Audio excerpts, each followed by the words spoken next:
All right, what I'm gonna do, oh, here we go. Here we go. All right, I'm gonna call the special meeting of the Lancaster City Council and Palmdale City Council to order. And I'm gonna ask for roll call, and I'll start with Mayor Paris. Please call the Lancaster City Council meeting to order. Lancaster Council meeting is called. City Council Present. Molly, Present. Van, Present. Vice Mayor Chris, Present. Mayor Paris. Here. We have quorum. Thank you. And now, Mayor Betancourt, please call the Palmdale City Council meeting to order. Could I please get a roll call to call our council to order? Mayor Betancourt, Here. Mayor Pro Tem Otacon, Present. Council Members Bishop, Here. Loa, Here. and Olson. Here. We have a quorum. Very good. Now we are going to do an invocation, and I am assuming that it's gonna be Councilmember Boris, are you gonna do it? You are now. Would you lead us in the invocation, please? Those that don't mind standing, would you stand? To all of you that pray to your God, I pray to Jesus, so I hope I don't offend you. So let's bow our heads in prayer. Father, we thank you right now. We thank you for this joint meeting. We pray right now, God, for unity of mind, unity of spirit. We pray right now for wisdom. You said in your word, if any man lack wisdom, let him ask for it. I thank you right now, God, for the things that we're going to accomplish. Thank you right now for a united valley. We pray right now for all of those, God, that are in charge, from our council, our county, our police, our fire department. We pray right now for favor from you, that we can serve your people, God, in excellence. And all these things we pray in Jesus' name. Thank God. Amen. Amen. And now I'll go to the other side and I will ask Councilmember Bishop, would you lead us in the Pledge of Allegiance?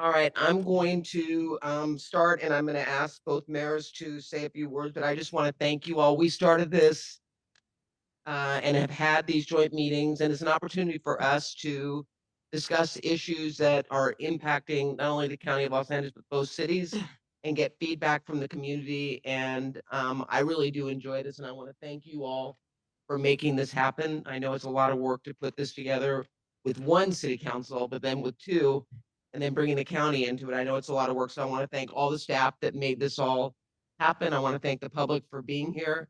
And with that, I will go to Palmdale to say a few words. Thank you. And thank you all for coming. We do appreciate you showing up and giving your opinions and thoughts on our topics today.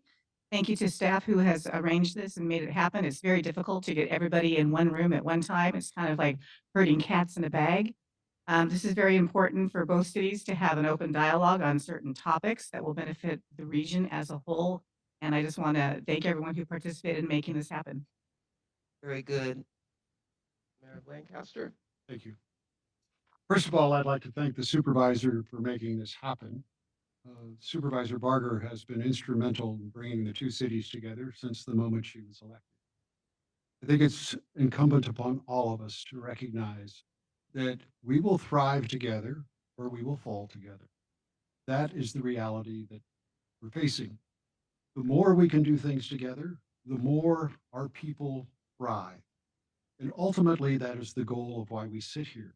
It should be the only goal of why we sit here. And hopefully, we can further that effort along today. Thank you. Thank you. And I could not agree more with all comments made. We're going to start off with item number one, which is the a presentation, or I'm sorry, sixth one, a presentation on the Center for Transportation Technology Excellence. And I don't know if we've got a staff report on this. Madam We have a Chair, staff report. Madam Chair, is there going to be public comment? Okay. Yeah, I don't, let's do, It's up at the very top before call to order. okay. So why don't we go ahead and do public comment first? I'm going to give everyone 1 minute, recognizing that we're going to have a clock and all that, but we'll start with public comment. Do we have any names people want to talk on public comment?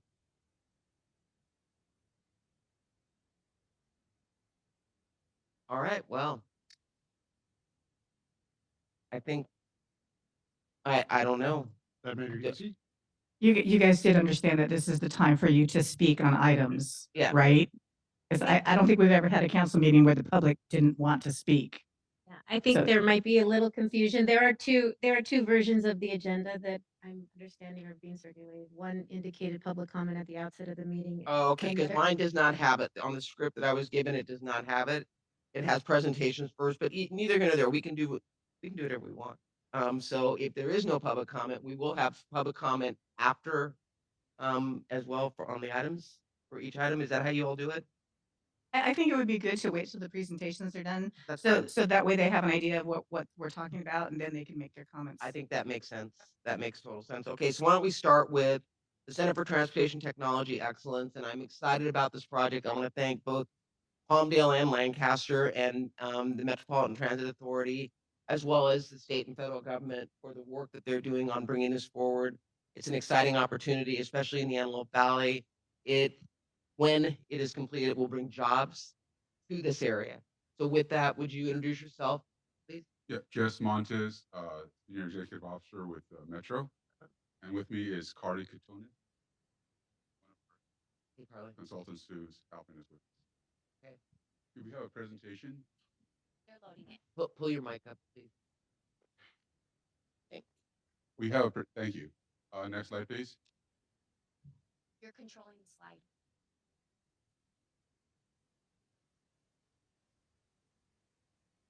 Great, thank you. In August 2019, we had a summit with rail manufacturers, about 10 of them. And during the discussions, we discussed the challenges with delivering rail projects. And it was very, very informative. The first set are the challenges that they face. Limited access to testing, skilled workforce, access to vendors, research and development locations, et cetera. And these are significant. When you build a train, you want to make sure that it works. You need to operate it, run it under all conditions. And really the only place you can do that is at transit agencies' operations, their main line. But the main line is, the first priority is service.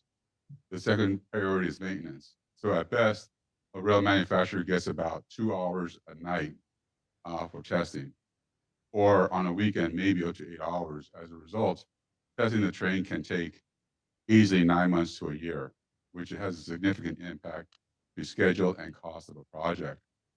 Also, a trained and skilled workforce, these projects last easily 5 years, if not longer.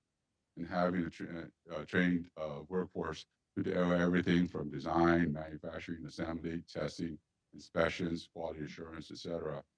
At this scale, it needs hundreds of people is also a challenge.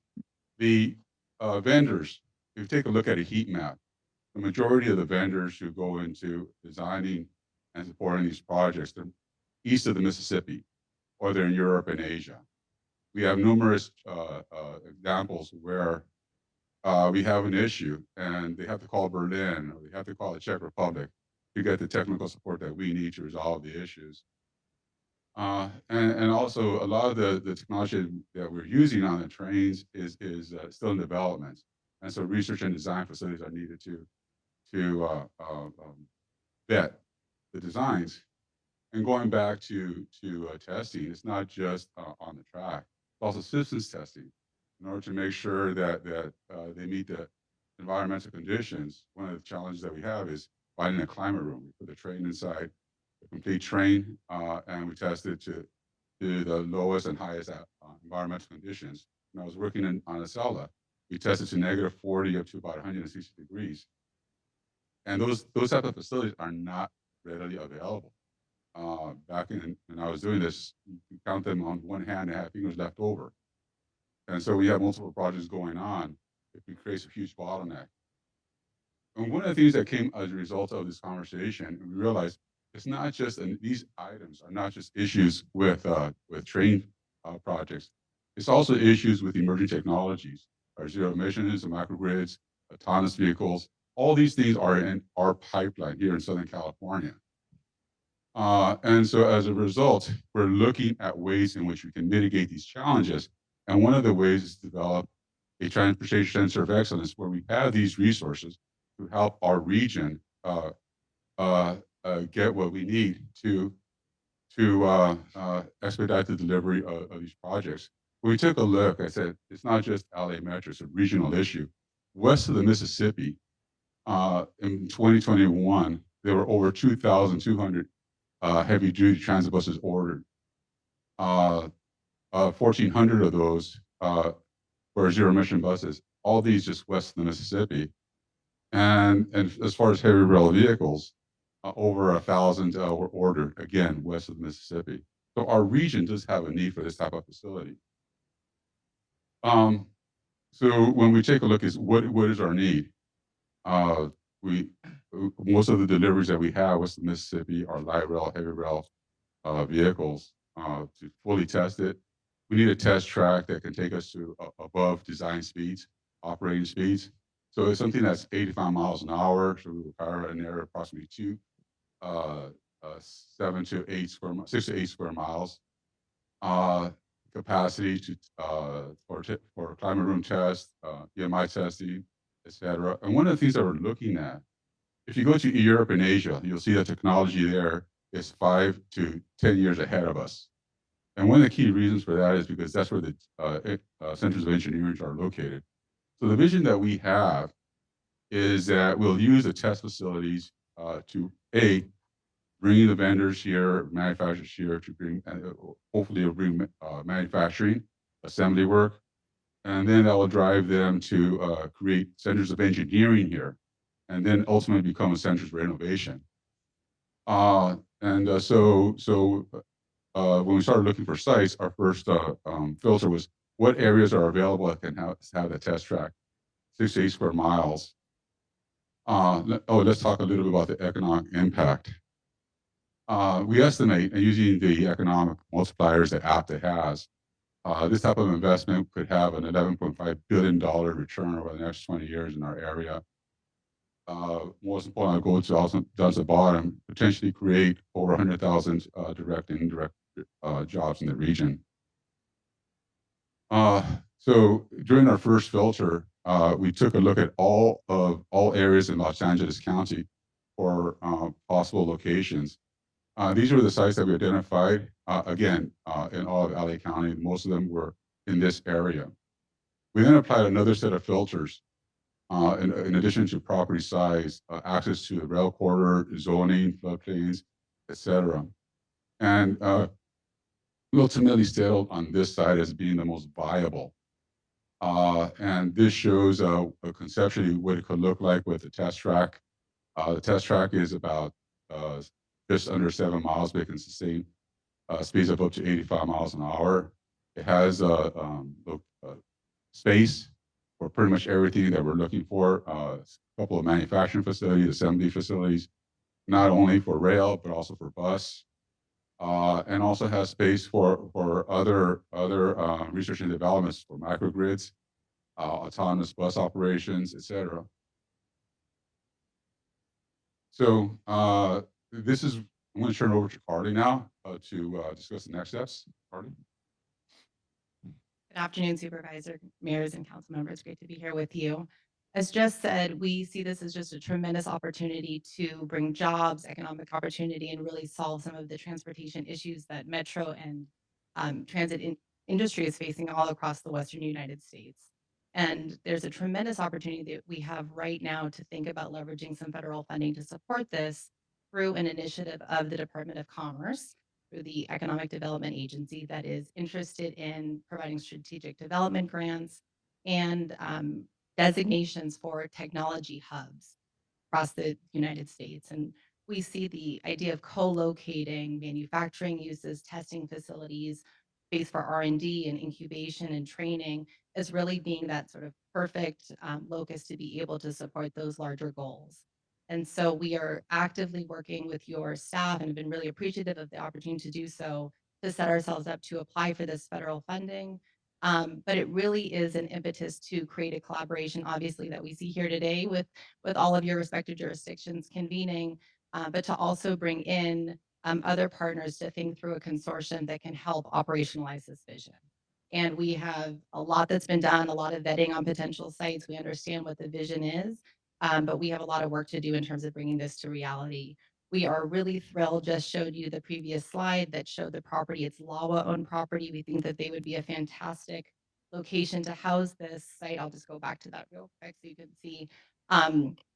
We needed a site that met all of the size requirements. It would be great to be able to work with another government entity. There's no development on the site, but it's huge. You know, we need about 220 acres to cover the site plan that you see before us. So we have a committed and interested partner in LAWA. They've signed on to support the grant application, but there's definitely lots of work to do in terms of getting through the pre-development process on this site.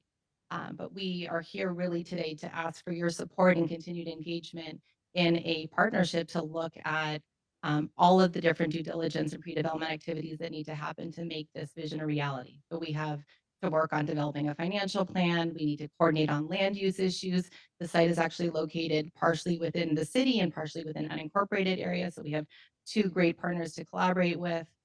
We need to develop a specific governance model that could oversee the development and lots of opportunities to partner on workforce development. And we have really been thrilled to be able to think about this in the context of a federal grant opportunity.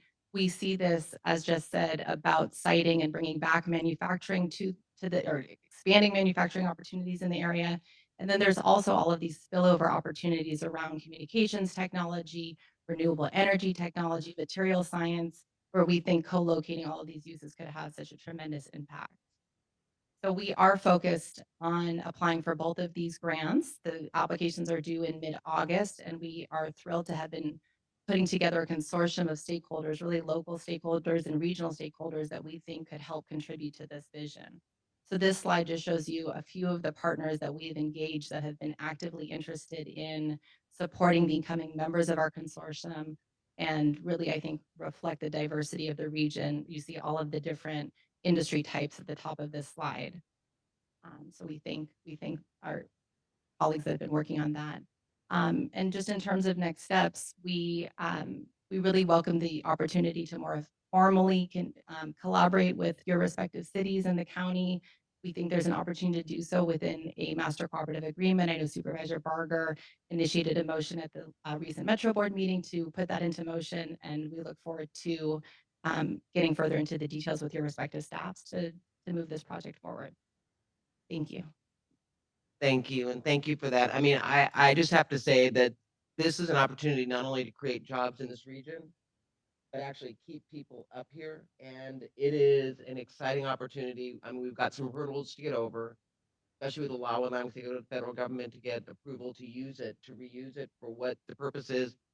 But when you think about the opportunity and the fact that I met with the Department of Commerce and the Secretary of Department of Commerce was very, very, very excited about it because this is right in line with what they want because it's about solving a situation with an industry that has a backlog right now and getting trains tested and even subways as well, subway trains as well, which this one's going to have the unique ability. The only other place it does it is in Pueblo, Colorado. So, and then it's going to create manufacturing jobs as well as housing, building housing. So I want to thank you all for your presentation. I want to thank both cities for your partnership on this. We've got some hills to climb, but it's not insurmountable because this is something that's being embraced by both the federal, state, and I hope the local as well. So with that, does anyone? I'd like to make a comment. I think this is a great opportunity for the city of Palmdale, for our region, actually.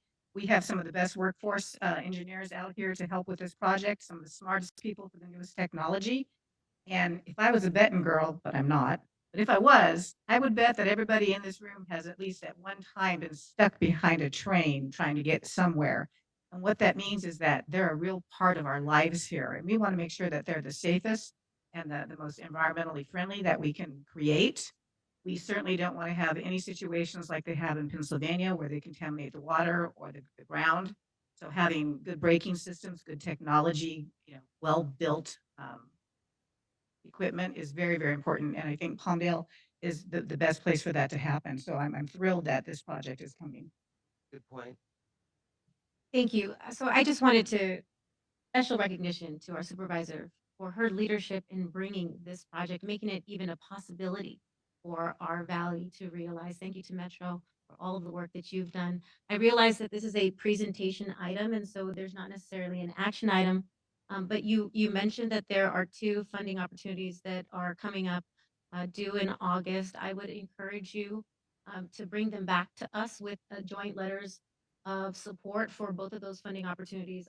I think I would hope that our entire Yeah, no, our that- entire city council, at least on our end, I think it would be ready to sign a letter of support, and I would encourage you to bring that back. Great. We would appreciate your role as active consortium members and are working with your team to facilitate that. So thank you very much. Thank you. Any other comments? Yeah. Yes, thank you. Okay.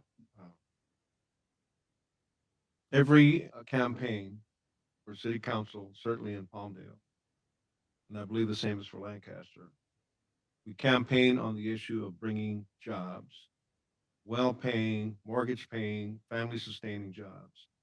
And it has been a struggle. We're doing great. I think the two cities working together are making that more possible now than ever before. But this is a great opportunity, as been pointed out. So the two cities will work together and make this come around. But along with the county, of course.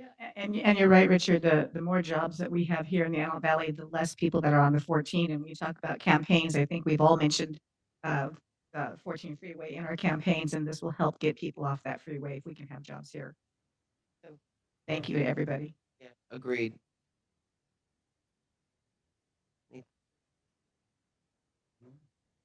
I'll let Mayor Paris. So do we have a project manager to push this? Because if we don't, it's going to take years instead of months. No, we do actually right here, and we are pushing hard. That's why we're applying for the grants in August, and that's why I went back and talked to the Department of Commerce as well as Department of Transportation about it. Do we have a plan B if we don't get the grants? There's always going to be a plan B, and it's going to come down to, it's going to be a P3, a public-private partnership, and the grants are the seed. But I know there is interest on the private sector. So plan B is doing like a request for qualifications and enter RFI. But Yeah, Supervisor Berger, you're absolutely right. This will not get done without leveraging private funds and making it a P3. I would just add that Metro has put significant resources to help support pre-development activities. And while we don't foresee this grant funding covering nearly the cost of pre-development, they've been a very strong leadership partner in helping to support covering some of these initial costs. So when do we see the first train go around the track? well, um, when do you want to see the first train go around the track? So So basically, I think we're looking 4 years out. 4 years? 4 years, I That's would good say funding. 4 years out. yeah, 2028, 2030 is probably the earliest. Yeah, I mean, that's realistically in order to build it, because it isn't even has to be tested and approved. Because this is gonna be test tracks to the mayor's point regarding new technology, and it's gonna be state of the. No, I think I mean, I remember when you first came up with the idea, this is totally your creation. It, and I thought you were a little nuts when you said it, but you're actually. I learned from you. I'm impressed. Yeah, okay. The 4 years.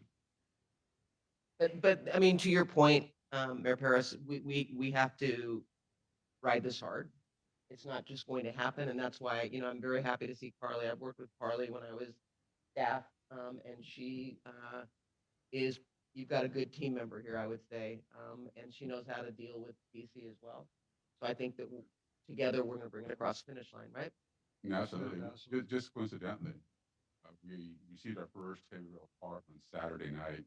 It was delivered at about 8 o'clock p.m. Got offloaded. Both halves were offloaded by midnight. So things are moving forward. I wish we had this facility already because it would be very, very beneficial. Yeah, you've got a good team. And what did you do? Mayor Bass. Oh, so Mayor Bass is the chair of Metro, and Metro, I brought in a motion, Metro has endorsed this project as our board has as well. So we've got Metro, which is why I think you all are moving full steam ahead, because the Metro board has taken a position in support. it benefits this region, it benefits the state. It benefits Western, especially side of the state, who right now are waiting a year to get their train. Because there's not enough capacity at Pueblo. The,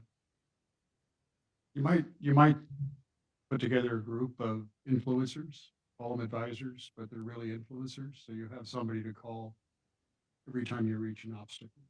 We found that to be very, very beneficial in getting these projects done.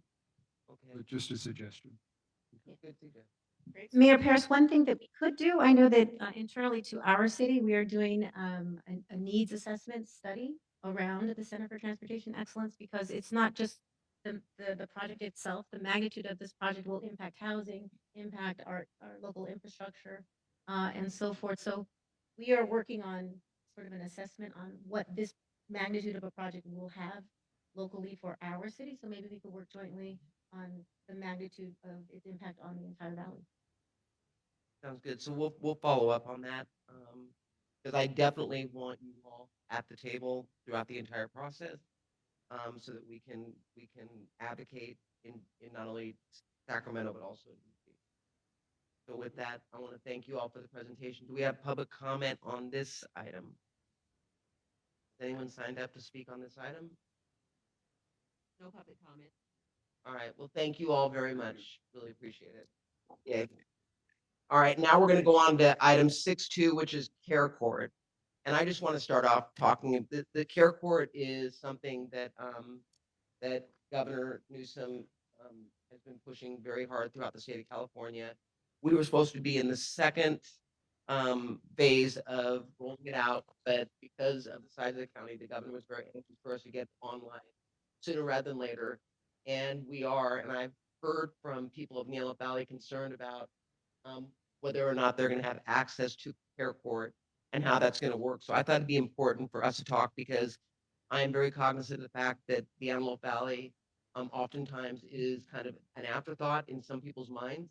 And we have made sure that it's front and center to the point of where we have the urgent care right now, the mental health urgent care.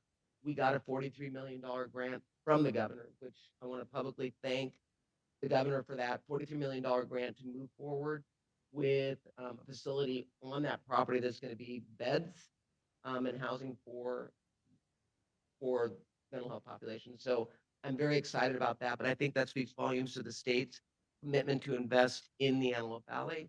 So I'd like to introduce yourself and talk about the care court. Will do. Thank you, Supervisor. Good evening, everyone. My name is Jennifer Hunt. I'm the Acting Senior Deputy over Reentry Programs at the Department of Mental Health with LA County. And I'm here tonight to talk with you all about Care Court, share a little bit about the general program in some broad sweeping terms, because I know we have a time limit and a packed agenda, but also just to make sure that I emphasize and share with everybody here about the ways that we want to make sure that Antelope Valley has equal access for their community in order to participate in care court and have their voices heard, even though the courthouse will actually be geographically not in the AV. Okay, so this is actually Superior Court's new logo for Care Court. So I get to use it here, and you may be seeing these things in any sort of information that's going to be presented from the courts related to Care Court. They will be having this insignia. I'm not going to go through all this. This is just a general overview of some of the things that we touch in a larger presentation. And my offer to all of you here is that I'm happy to, at another point in time, provide a much more detailed conversation about these things. But I just want to kind of overarch for everybody here that these are the things that we normally touch upon. And apparently NAMI filmed me, and it's on YouTube on the last iteration of a version of this. So wouldn't highly recommend that. Happy to do it in person so we can make it personal. This is Care Court is a civil court process. So what it's focusing on is really assisting individuals that have this one specific diagnostic group: schizophrenia spectrum and other psychotic disorders.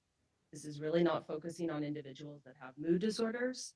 This is not focusing on individuals with a sole substance use issue, but this is really focusing on individuals that are having a difficult time with their cognitive processing, understanding information and being able to navigate the activities of daily living.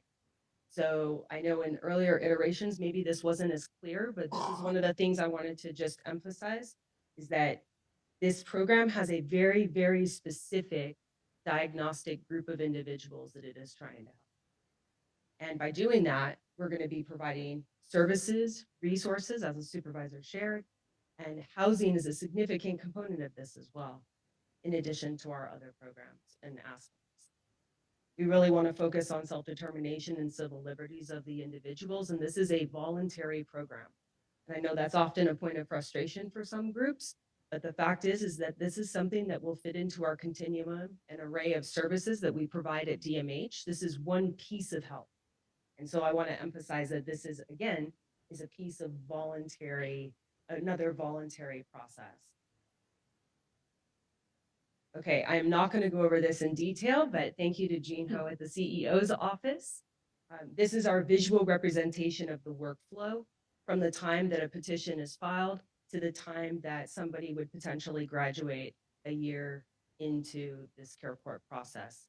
At the bottom, thank you for moving my picture. It makes it easier for the timeline reference that you'll notice that at the bottom on the timeline, the courts have very strict, specific conditional statements set up because they want us to be accountable and they want us to make sure that we are not the reasons that services are not coming out to individuals in a rapid way. So this is a very tight timeline. There are very tight turnarounds. And so these are the things that our team will be working on to make sure that we are able to comply with these things. I am going to take away from this because I want to talk about and highlight 4 specific things that are applicable here, specifically for the AV. That as the previous slide referenced, the courthouse that will be housing these activities are in Norwalk. It's a distance, right? I know. And so the court has decided that they are going to have a few different things so that no matter where you are in the county, that you can have equal access to this process, not only as a potential petitioner or filer, but also for the respondents. So first thing is electronic filing will be possible. The second thing is that goes hand in hand with the electronic filing is the waiver of a $435 fee to file the petition. So we were actually the trendsetter statewide. LA County was going to waive the fee and now everybody else is following in suit. And I believe it will actually be put into the legislation during a trailer bill, which is really great news. Anybody that meets the criteria to file that petition has the ability without a fee and can hopefully do it December 1, they will have the electronic piece up and active. The second piece of that is at the self-help centers, 10 of which across the county, 1 is here at AV. And so there will be help and support on site for family members or anyone to walk into the self-help center and receive support about the care court petition and the process. Not only are they can have that access in the self-help center, but they also can have the access on the phone. So those are really good resources as well. And then the courtroom, as I shared, it's in Norwalk. There will be 2 courtrooms assigned, and those will be currently they use letters B and Z. And then, then I put letters afterwards. I apologize. The rest of it was there Monday through Friday. I should have spelled that out. So it is expected that there will be court hearings 5 days a week on each of those courtrooms. And then finally, the other piece that's tied to the self-help specifically for the AV, which I believe is beneficial, is that they are building out the potential for these remote private spaces. And so the concepts, I guess they're still selecting a vendor or narrowing it down. So they wouldn't tell me exactly, but they showed me pictures of it, the court administration. It looks really great. It has the opportunity for you to participate virtually via some sort of video component. And it's a private space where you and a few individuals, an attorney, friend, family, supporter, can actually be in that space and have a private opportunity to participate remotely. And the anticipation is that each of these will occur at the self-help centers at the respective courthouses. So that's a real big I think, positive thing to allow maximum participation in this process. As I said with the diagnostic category, this is also another piece of the exact criteria and who we're really focusing on to support with this program. Individuals that have a diagnosis or would meet the diagnosis criteria for schizophrenia.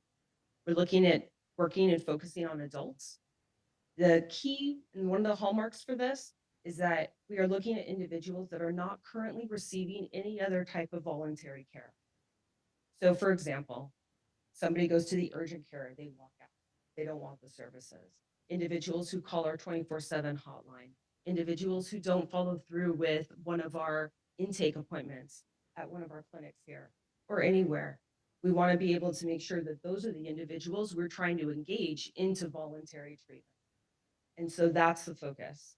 It's not that somebody needs a higher level of care potentially, but these are individuals that are not receiving any type of ongoing voluntary care. We also have some caveats about the severity related to that these are individuals that are unlikely to survive safely without supervision, or that their situation is at a point where they are going to start to substantially deteriorate. And we want to be able to intervene and offer services before they would become eligible for something like a 5150 under the gravely disabled criteria. Lastly, we want to make sure that they would benefit from the plan and that they want to participate.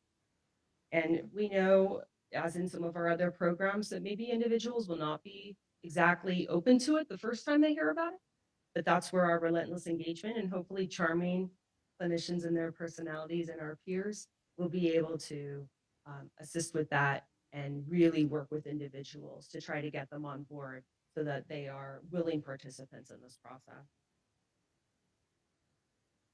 So who can petition? There are 12 groups of individuals that can petition. 4 buckets, if you want to call it that. One is the family home. So they may know the respondent from a family connection. They may live with that individual, may be related to that individual. The community is the next one. So this is where first responders, directors of hospitals, the licensed behavioral health professionals, or the directors of public and charitable organizations. And then finally, the county behavioral health director, public guardian, or APS. In California, or specifically here in Los Angeles, we don't have groups that would be under the tribal jurisdiction affiliation, but we do have tribal affiliations in LA. So we may find that individuals have eligibility under this, but physically we do not have those 2 items here in LA County. The petition is a court document. It's still under judicial review. I believe it's being finalized and it'll be live September 1st when the other counties are going live. The key to this is that the petition needs to have one of 2 pieces of evidence. One is a declaration by a mental health professional, or the second is evidence that the individual needed some intensive treatment. And intensive treatment is defined as the 50-50 hold, which is the 14-day hold. And the other component is that had to have happened 60 days or less, one of the incidents. Yeah. So we're really talking about individuals that are really struggling, having possibly multiple calls for law enforcement, calls for service, crisis teams, whatnot, that we want to be able to support with this program. We do have concerns, to be honest, about how individuals may, especially for the petitioner, if they're outside of certain groups, how they might have access to that knowledge, but we're working on those different things. And so that's where the different components all go into that first component of the workflow related to the filing of the petition. I already shared the things specifically for AV that are in the bottom. The care agreement will have 4 pieces. It'll have a behavioral health component. It'll have a recommendation and an opinion about medications and if medications would be appropriate to support this individual. It'll have housing resources and supports, and it'll also have discussions about social services and connections. medications is one of the bones of contention with a lot of groups because they're like, are you going to forcibly medicate somebody? You said this was voluntary. And the answer is no one's going to be forced to do anything. Medications, oftentimes, because of the disability and the diagnostic group that we're talking about, it is known that medications would benefit and help individuals with a diagnosis of schizophrenia. So again, it's all about educating, informing, and again, you may have somebody that says, okay, fine, I agree to therapy, I agree to housing, I agree to the other services, I'm not taking meds. And okay, so that's where we'll start. There's a lot of money and resources focused on the care agreement and plans related to the bridge housing. So based on our population, we were allowed to apply for the $321 million. Supervisor Barker will be very proud to know that we applied for the entire 320 million. We did not leave a penny on the table, Supervisor, and we were conditionally awarded it based on our plan in June. And so we are working with our partners at DPH and SAPSI. 20% of the money will be going to SAPSI to help expand beds for substance use and treatment, and then 80% will be with DMA. There's a few different categories where the money is going to be going. One of the things, because housing is a crunch and that I want to share, is that we're not looking that this is going to be building new housing. We're going to look to try to use some of the supports and resources that already exist. For example, a lot of family members in some of our other programs really want to keep their family member that's struggling with mental health in the community. They don't want to see that individual living by themselves in an isolated way. So they've talked with our teams about, okay, well, how can we be able to have our family member in the same home, in the same residence? So some of the money, specifically under the rental assistance and some of the other structures, will be able to support family if they were to, for example, need just a larger place or maybe help with the electric or the utility bill, for example, because having another person, especially one that maybe is afraid of the dark, because that's where a lot of the fears and concerns come from, just for example. So that money and that group of money can help support the families with those costs so that we're actually increasing the housing of that individual by keeping them in their community and with their family. So I just bring that one up. The other one is that we also are using some of the money in some of these groups because, for example, if there is some property damage, and then that can assist so that we can continue to build good relationships with landlords and allow those continued relationships to benefit not only one but many other.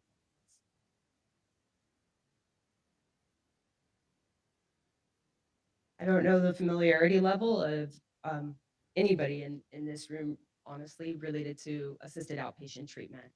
But assisted outpatient treatment is one of the other programs that is court related, but AOT actually has a few more mandates and arguably is a little more restrictive than care court. So not every county in the state has agreed to AOT. So care court is mandated for every county to be implementing. And so at a later time, we can go into the very specifics of the statute differences if that's something that would be of importance in conversation. And then the other big piece, and it's the part you can see because I used an exclamation point about it, is that care court is available statewide by a certain date. And the big hallmark of it is that your insurance plan does not matter. A lot of times families have struggled because they've had to make a choice. Do I keep my loved one on a managed care plan where I know they can access other resources? Or do I have them meet eligibility for a Medi-Cal program? Care court, it does not matter what that is. We are allowed to serve those that have managed care. And so we really feel that that opens up the best of all worlds for the community because they're going to be able to access this program no matter what their insurance is. And we will be billing the insurance on the back end, but we will be providing the services. And the insurance companies are going to find out that We have the best in LA County, and they'll be getting a bill. This is the final piece. Oh, cool. He's animated here. Is that they are animated? Is just wanted to talk about Care Court goes live December 1st for us as an early implementer. We're a few months later than the other counties that are rolling out this year. But as Dr. Wong and Connie Draxler have emphasized in other conversations and meetings, this is not the only program for support. You don't have to wait for Care Court to get care for your loved ones and your community now. And so while care will bring an important piece in our larger continuum, we just wanted to emphasize that there are many programs right now, all of which, excluding care, they're available right now in the county. And so we see this as a really important piece. We see this as an opportunity to lead and demonstrate to a large audience that we can help and support individuals in need. In one of the other opportunities that we had as DMH, we helped at the emergency intake site with the unaccompanied minors in Pomona. And the work that our DMH clinicians and teams did there actually became the national standard for the emergency intake sites. And the recommendations for trauma-informed care that we created here are now the standard. And so we use that as an inspiration to what Care Court can be. Because, okay, politics aside, it's here, it's happening. So do we want to lead? Do we want to be that trendsetter? As I believe the mayor said about maybe this is be a good opportunity, Mayor, for us to use influencers or consultants in ways. And, you know, we want to be able to show the rest of the state how it can be done. 1 out of 4 Californians lives in LA County. So we want to be able to help. And again, help is here. It doesn't have to wait until December. Great. Can we get that, both cities a copy of the slide, that information on there, just so you can, that'd Absolutely. be great. Absolutely. That'd be great. And thank you for that presentation. I mean, I will just say for the record, this is uncharted waters. And quite frankly, when you look at it's voluntary, and I understand what you're saying about medication, but with this population, medication is a key part to compliance. Absolutely. So I think we're gonna learn a lot, and I think we're gonna have to change some of it where we can. Recognizing that the courts are gonna have ultimate authority over how we roll it out. But I'm hoping for the best. But I think we need to prepare to pivot on some of this, just based on what I've seen and how we've done it in the past. So with that, do I have any comments from anybody? I just want to say that I think this is a great program. It's desperately needed. We desperately need it in the Antelope Valley. I would like to beg you to please put this in the Antelope Valley Courthouse for our residents here. The mental health system is not easy to maneuver, especially if you're mentally ill or you're trying to deal with a person that's mentally ill. We need to have facilitators somewhere, a group of them full time that can help families or groups or whomever get through this obstacle that we call mental health, because the system is very, very difficult. I also have a couple questions that maybe you can think about. You don't have to answer them today.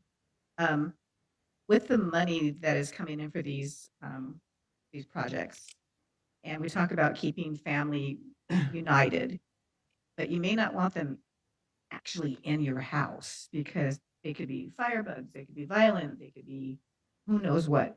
Is there any thought put into helping them build the ADUs to help with housing, the accessory dwelling units?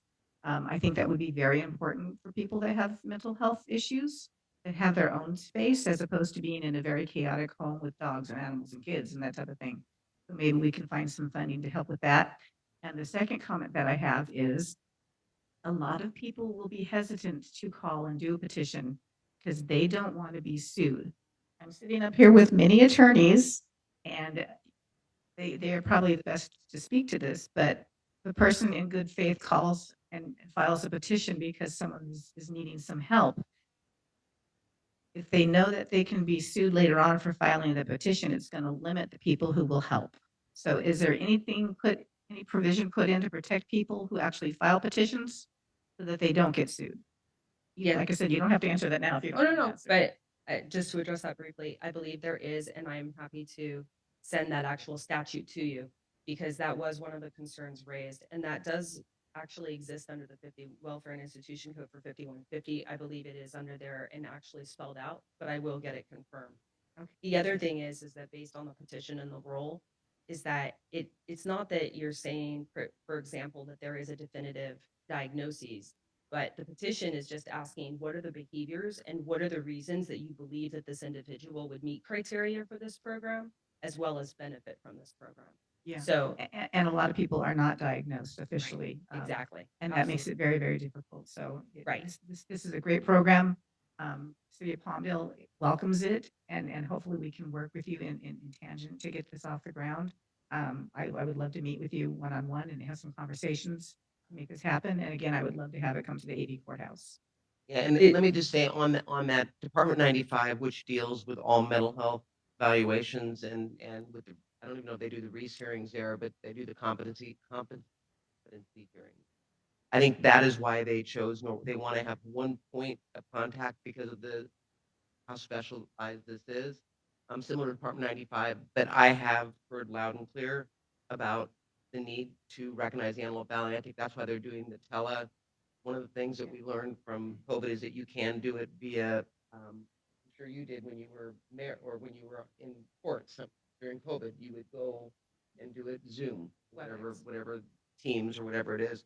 So we are looking at that, and I hear you loud and clear, but I think it's all to have it under one roof, similar to Department 95.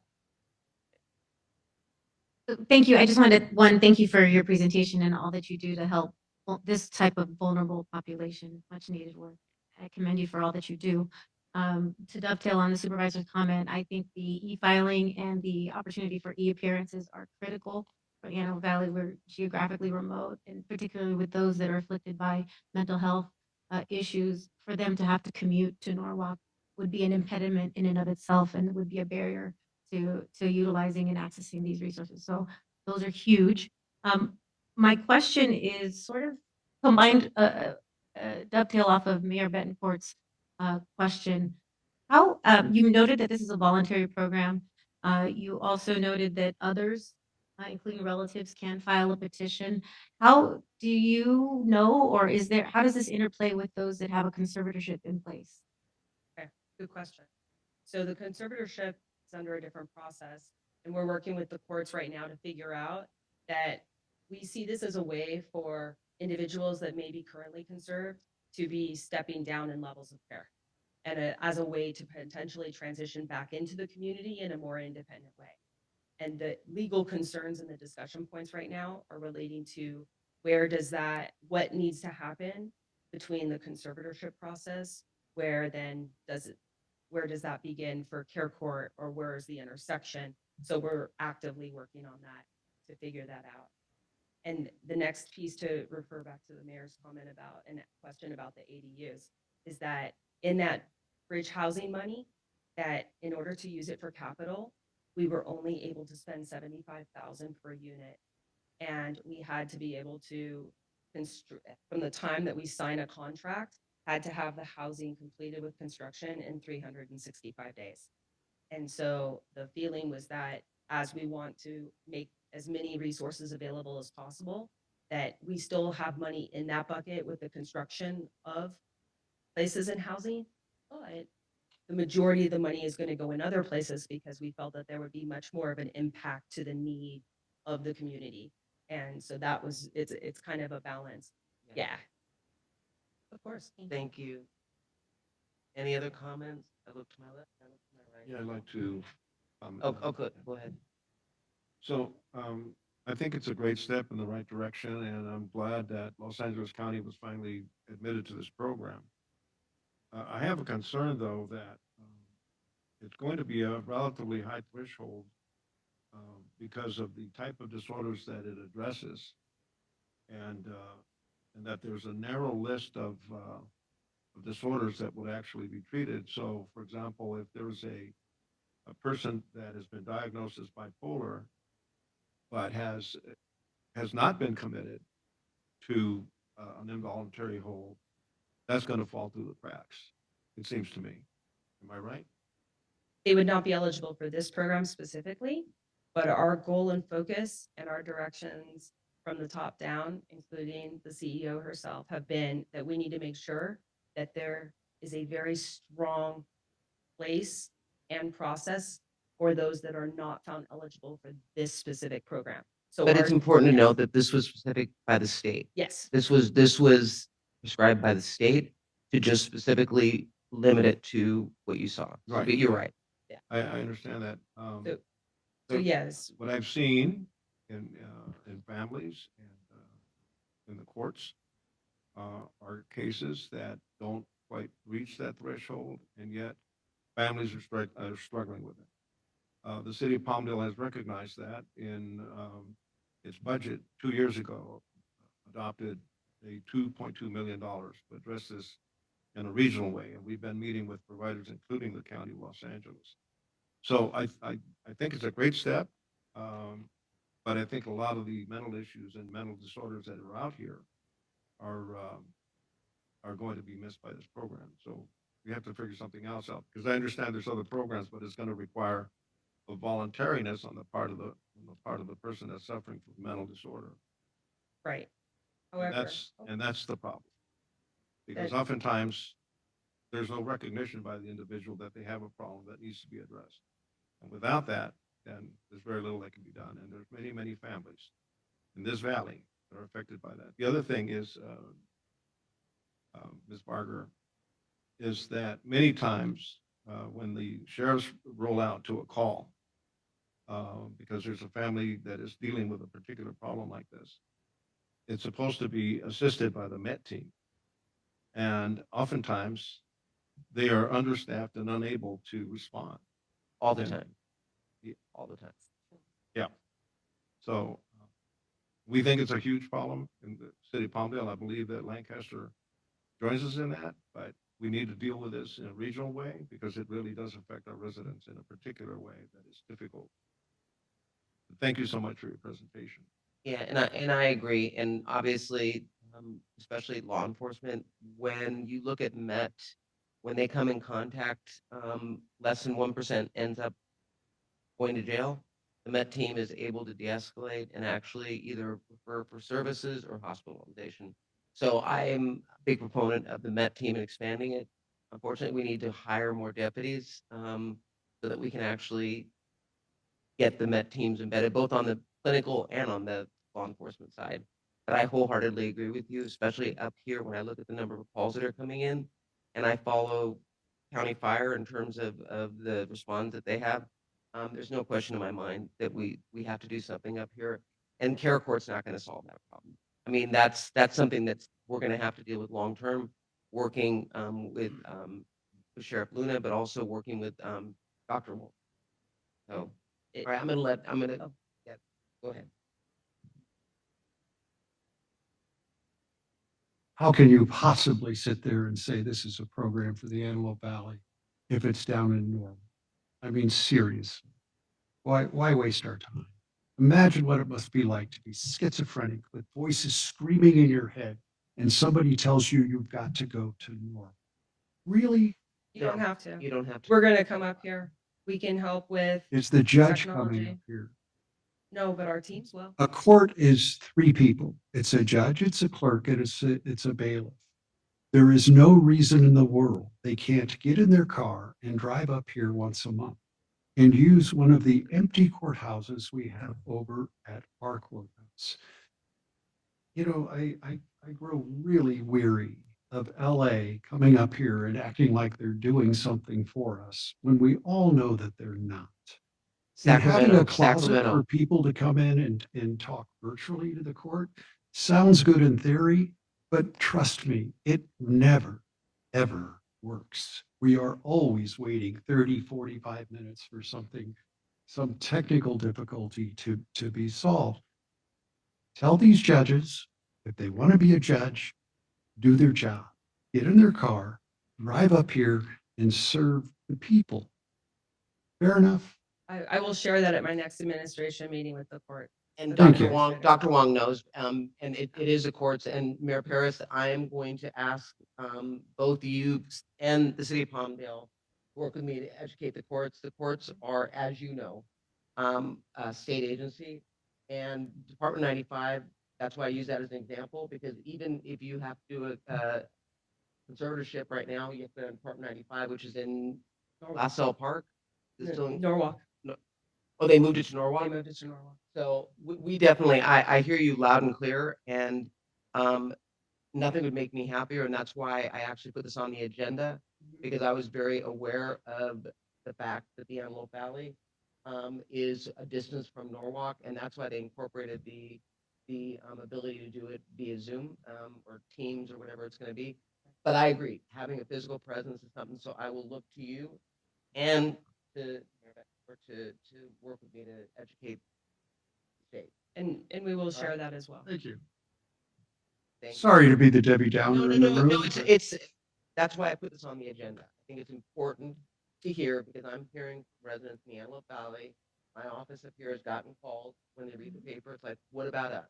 Right. And that's why when we lobbied for the 43 million to expand services up here, specifically the Antelope Valley, I was thrilled that the state actually recognized that this is an underserved area that $43 million is going to, and I might add, I think it was 200 million overall, and 43 of it's coming to the Antelope, which is significant. Good job. Statewide, Good statewide, job. yeah. So it's significant, but I think it's volume, but we've got more work. And my last point of clarification is schizophrenics are no more violent than the general population. And we oftentimes have a view that is just not, they're not dangerous. They just need our help. And some of our other, like the rapid diversion program, and the support of the MacArthur Foundation and the Safety Justice Initiatives have been demonstrating that with numbers. And hopefully we will have a larger audience that will see that as well. Thank you. Yeah, and good point. And thank you for saying that, Mayor. All right, with that, do we have any public comment on this item? No speaker cards on this item. All right, well, thank you very much. We appreciate it. There's more work to be done, and believe me, this is going to be a work in progress. So, Thank you. yes, thank you. Thank you for that. And then we'll get the slides to you all so that you have them. Then we'll set up a meeting that you want, a follow-up meeting on that. We'll do that. All right, now we're going to move on to joint new business. We're going to start with the first one, the Antelope Valley Fair Multi-Agency Regional Resiliency Center and Palmdale Regional Recreation Center. I know this is an action item. And I don't know if who would like to speak first? Which city? Madam Chair, before we move into actual discussion, I would like to recuse myself from this item. And I Okay. believe that Yeah, myself as well. Okay, so I've got, you all are gonna recuse yourself? Yes. we'll exit this one. Okay, Yeah, all right. I'm going to recuse myself in an abundance of caution as advised by our city attorney for having done business. All right, all right. So now what we will do is, this is a recommendation, City of Palmdale to identify and appropriate 10 million for the MARRC facility and reaffirm the commitment, as well as City of Lancaster acknowledges is contracted for design services amount of 6.5 and reaffirm its commitment. So with that, I don't know, Mayor Bettencourt, if you would like to make any comments on this? Does my council want to make any comments on this before we call for a motion? Wasn't there going to be a presentation by the fair? Is there gonna be a presentation? If there is, who's gonna present? All right, we're gonna make it a little tight, right? You got it. But I mean, just because I think we own, Okay, we actually have two parts. I'll be speaking on the MARC, and then the City of Palmdale will be speaking on the Regional Recreation Center. Okay. Good evening Supervisor, Mayors, and Council. I'm Marisa Diaz, the City of Lancaster Public Works Director.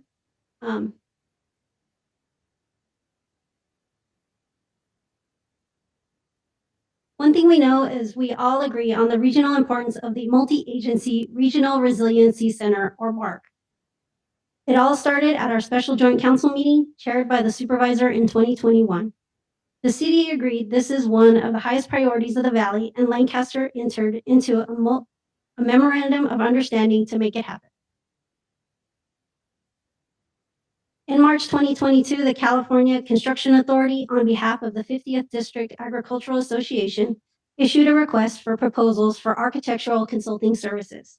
This kicked off the design phase of the project. In April of 2022, all of the project partners, including the fair, the supervisor, Lancaster, Palmdale, and our first responders at the Sheriff's Department and Fire Department, came together to show our need and priority to Deputy Secretary Michael Flores of the California Department of Food and Agriculture to request state funding. As a group, we explained our geographic isolation and the absolute need to be 100% self-sufficient during a disaster. There is no facility of the size and magnitude needed to facilitate first responder support and accommodate evacuees in the event of a major catastrophe like the proposed buildings at the Mark. Through those efforts, we were recently awarded $20.5 million for the project from the state. Since that meeting, the Deputy Secretary Flores, we have been busy working with all stakeholders to complete the 30% and move the project to final design. In selecting the location, we needed to find a place with as many of the amenities needed to quickly respond to any disaster situation inflicted on the greater Antelope Valley. At the fairgrounds, we can expand on and take advantage of all the existing infrastructure already in place. It is the ideal location for a regional evacuation center and regional emergency command center. An added benefit to the location is that the proposed building will not sit as an empty, useless shell. This building will be able to serve dual purposes as an evacuation center and an event center. We call it E Squared. E Squared will be a 140,000 square foot building that can accommodate a multitude of uses and includes several flex spaces that allow for very small and very large events and will allow us the flexibility to appropriately size our response to any hazard. The center will include the main event space, 2 lobbies that can be sectioned off for smaller events, multiple breakout rooms, restrooms, locker rooms with showers, and a kitchen. The space will be able to accommodate 32 pickleball courts, 8 basketball courts, 16 volleyball courts, and will be able to host a multitude of events, such as concerts, graduations, conventions, other sporting events, and tournaments. But most importantly, the space will be able to provide shelter for 1,000 evacuees. As part of the needs assessment and working closely with our first responders, it became clear that our command center should be separated from where we plan to house evacuees. The EOC building is approximately 26,000 square feet. It includes an auditorium, the Emergency Operations Center, our conference rooms, offices, and some restrooms. So far, the needs assessment has been completed. 2 buildings are currently in design. 30% design has been completed, and in September, we expect to be at 60%. In anticipation of the proposed project and in support of the ongoing MARC upgrades for resiliency and sustainability, the City of Lancaster and the Fairgrounds have already partnered on the installation of 2 repeaters that will expand communication capabilities and ensure coverage across the site. Together, the City of Lancaster and the Fairgrounds have also partnered to provide shared mobile outdoor lighting equipment that can be easily relocated as needed and as best suits any response. Solar, battery, and hydrogen energy systems, planned as part of the MARC master plan, are the ideal off-grid solutions with the least impact to the environment. The MARC has maintained its solar system for many years and has the bandwidth and space to accommodate a battery connection, hydrogen fueling station, and hydrogen storage energy center that will not only provide energy for the new building, but the entire campus. The City of Lancaster has already committed over $6 million to complete the design of the evacuation center building and the EOC building. Construction is currently estimated at $70 to $90 million. And in addition to what the city and fairgrounds have already committed to, Palmdale has committed to contributing, the county has committed to contributing, the state has committed $20.5 million, Lancaster has committed to additional funding, and we're in pursuit of several grants, earmarks, and additional one-time funding opportunities to close that gap. The goal is to fully secure funding prior to construction advertisement. We're scheduled to advertise for construction in March of 2024, with construction completing in 2025 prior to the 2025 fair. And so with that, I'll turn it over to the city of Palmdale. Thank you for your presentation. The design that I'm looking at today is far different than it was in the past. And I just want to make that clear. Never in my entire life would I have thought pickleball would be something that we would spend money on, for in Lancaster. And I think Lynn behind you wants to speak, so I'll shut up, Lynn, and let you speak. Supervisor, Mayor, Council members. My name is Lynn Glidden. I'm the Director of Public Works for the City of Palmdale. My review is a little bit less and it should be fairly quick. In summer 21, the City of Palmdale released an RFQ for consultants to go and do a feasibility study for the Palmdale Recreation Center. After receiving 16 packages, we reviewed them all and we picked Barker Winker Seacat Architectural. They are out of Colorado. This was the first phase of this project, and that resulted in 3 potential site locations, a conceptual design, and a project pro forma analysis that incorporated current industrial trends and captures the interests and desires of the community. Along with an executive steering committee, which was city staff, we had a quality of life committee that comprised of key stakeholders, not limited to AV Union High School, Plant 42, Palmdale Aerospace Academy, and AV Boys and Girls Club, and other key business owners. And we met with BRS to begin the outreach process for that project. Through October 21 to May 22, the above team held local workshops, surveys, processed and analyzed several iterations of plans. And from that, we are showing a conceptual plan of what it may look like. This is about 113,000 square foot facility, 3-story facility. Here's the inside of that. I'll get 3 stories up. There you go. That would house a gymnasium, multi-court, multi-purpose room, catering kitchen, indoor recreation, swimming pool area, a tech arena, which we are looking at robotics and or e-gaming, walking, jogging track. And all this is on a 40 to 59 acre site, which could also house 8 pickleball courts, 4 tennis courts, basketball courts, and other future expansion. There's your 3rd level. So along that, you have 3 potential locations. This is the first site 1, and this is in no order. Rancho Vista Boulevard and Division Street. This is the southwest corner of that intersection. Site 2 is north of Palmdale Boulevard along Division Street. And site 3 is south of Palmdale Boulevard along Division Street. The probable projection estimates for this project is about 102 to 110 million. And this is escalated out to March of 25 right now. Our next steps are either to determine the funding availability, select the location of the project, and then go into the entitlement process. And with that, that's my end of my presentation. Thank you for that. So I'm looking, and y'all do it a little different up here. I'm supposed to ask for a motion in a second, and then we're gonna ask for discussion by both councils as well as public comment. So do I have a motion? Yes, on behalf of the city of Palmdale, I would move that we appropriate an additional $7.5 million in addition to the 2.5 that's already been allocated. The money has already been paid to the Antelope Valley Fair for the Palmdale contribution to the development of the MARC facility, and to reaffirm the commitment by the city of Palmdale for the development of the center that will serve residents of the city of Palmdale, as well as the entire Antelope Valley, in times of emergencies that it says here may happen. To me, it's not just may happen, but will happen. We've seen that. So that's my motion. I have a motion on the table. Do I have a second?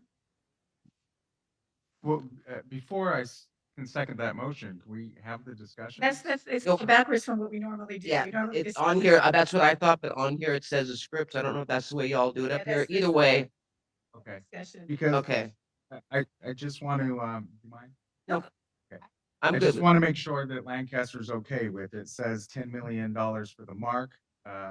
When previous joint council meeting, when the MOU was established, there was 2.5 allocated from our 22-23 budget. So are you willing to accept that as payment towards the 10 million and approve 7.5 for the remainder? Also, um, I represent the far east side of Palmdale, so I want to make sure that I'm addressing the concerns of the east side residents.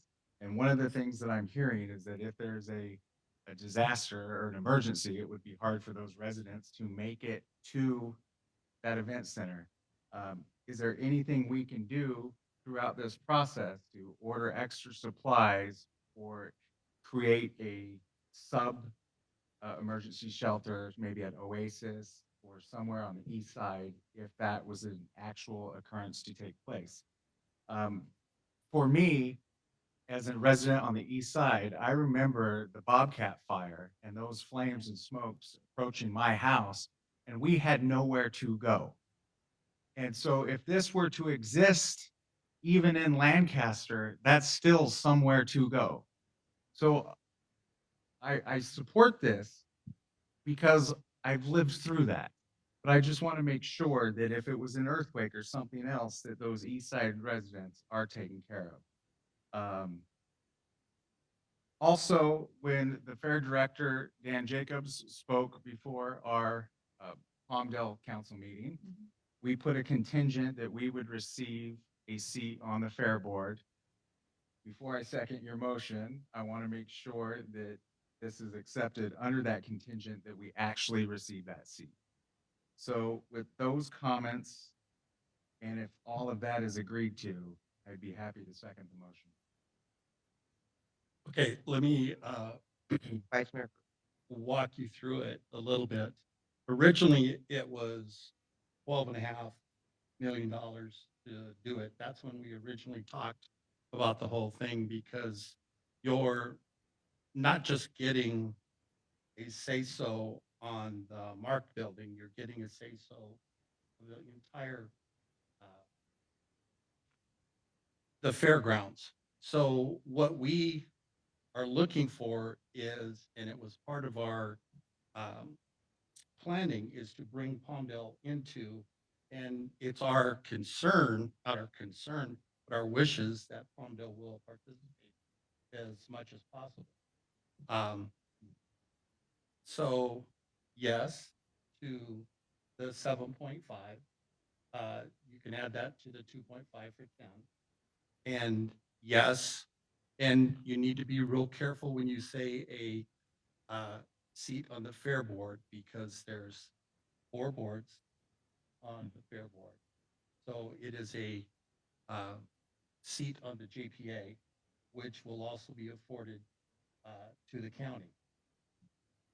So we will expand the JPA, and the city of Lancaster has voted to do that already. The fairgrounds has voted to do that already. And as chairman of the JPA has given me the authority to sign off on that or to do that. So originally it was 12 million. We want your participation. We want your participation, not just for your money, but for the participation of Palmdale, because we need it as a region to work together. One more question. Sorry. So when it is not an emergency shelter, it's an event center, and it looks like recreation center. Would we participate in profits if there are any? Yes, you can participate in all the profits. Okay. So I didn't know that we were gonna do discussions now, so since we changed the rules while we were here. Um, Has the second been made? yes. Okay. Yeah, I'll I'm assuming second. that's a second, as long Do as you you're need agreeing that to from his our term. side before we have Okay, go ahead. discussion? Yeah, go ahead. You need that from our side, a motion and a second, Oh, before the motion. discussion. You have a motion, go ahead. Okay, I'll entertain a motion. I'll second that. All right, I now will entertain discussion. a motion. I'll make the motion. And I'll second that motion. Okay, good. Now, let's have this Okay. discussion.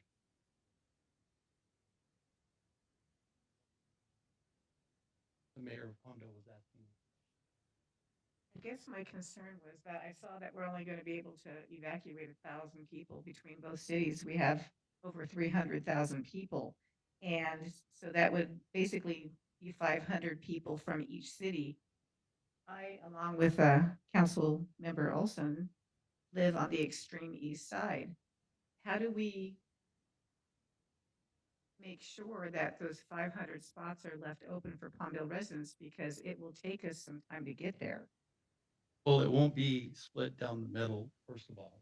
It'll be split with the county and be split with AV residents. So that's the way. they'll So do it. if I got there, you could actually say, I'm sorry, Let we're me- full? Let me finish. Okay. So the county will have theirs. It can be full before a single Lancaster resident gets there.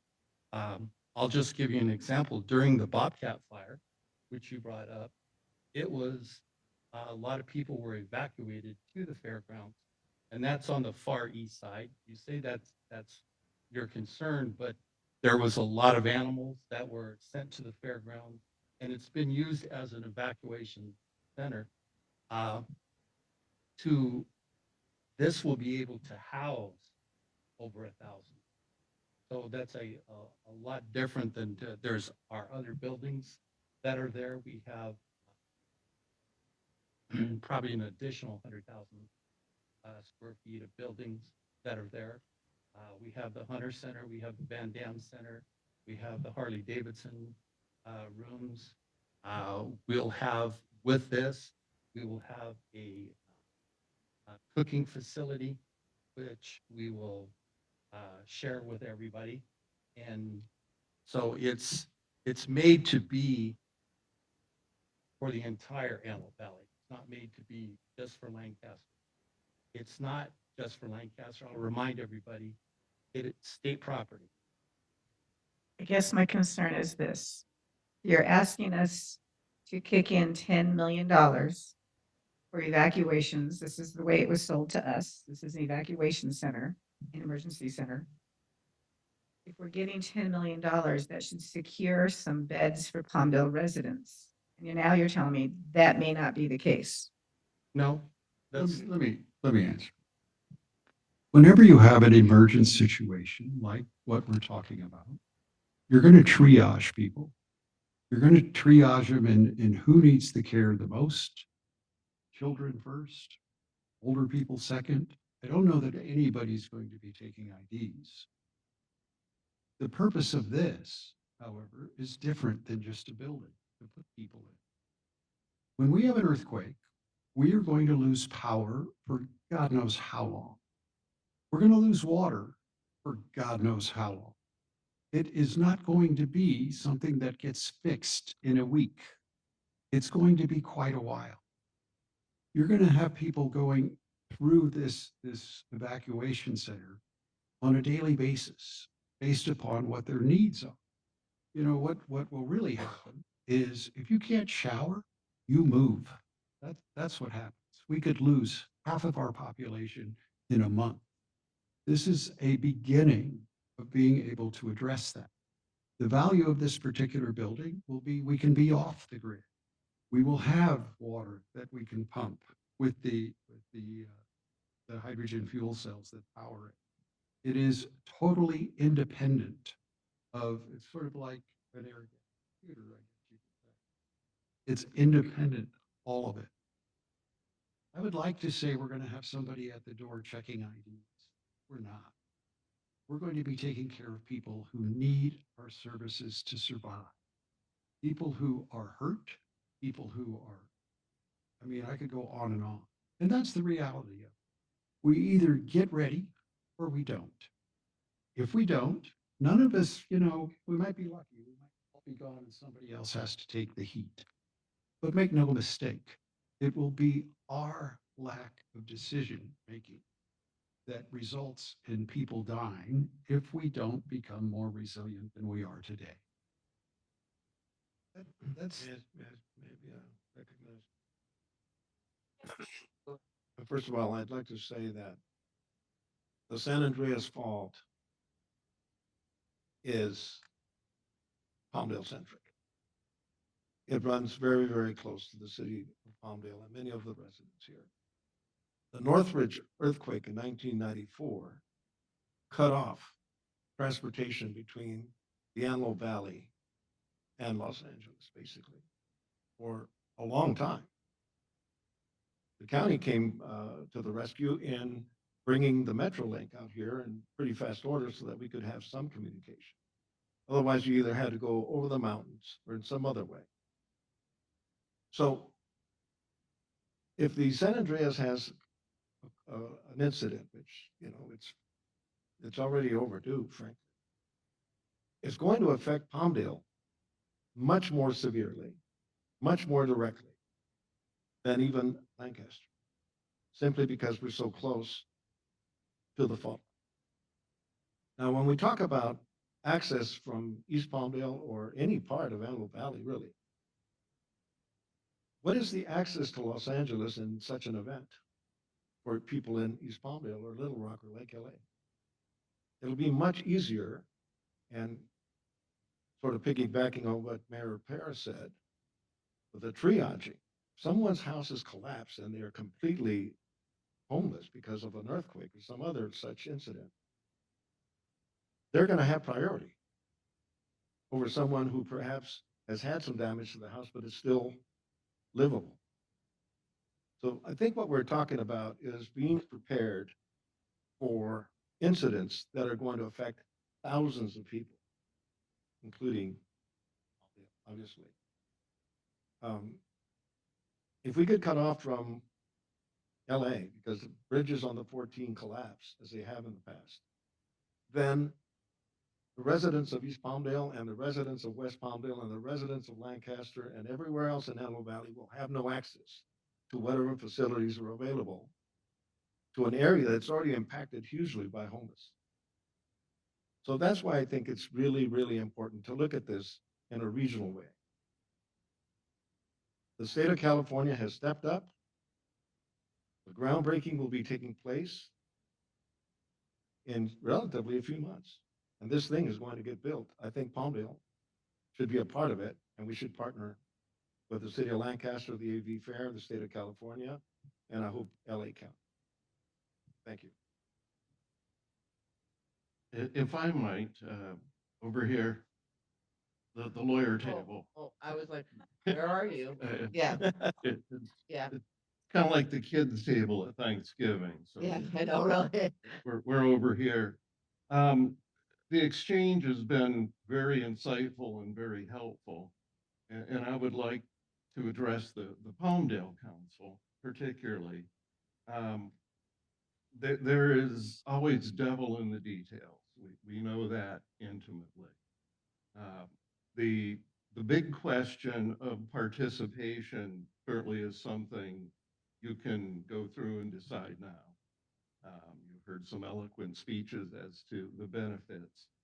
What I'm concerned about is, again, those devils, those details. The recommendation of identifying an appropriate 10 million, which we're hearing is an aggregate of the 2.5 and a 7.5. That I think needs separate later discussion by the Palmdale Council.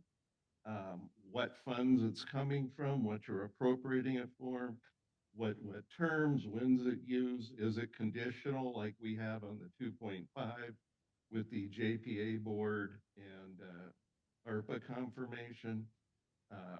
So I don't think you're really in a position to, if identifying appropriate tonight or today means specificity, I don't think we're there.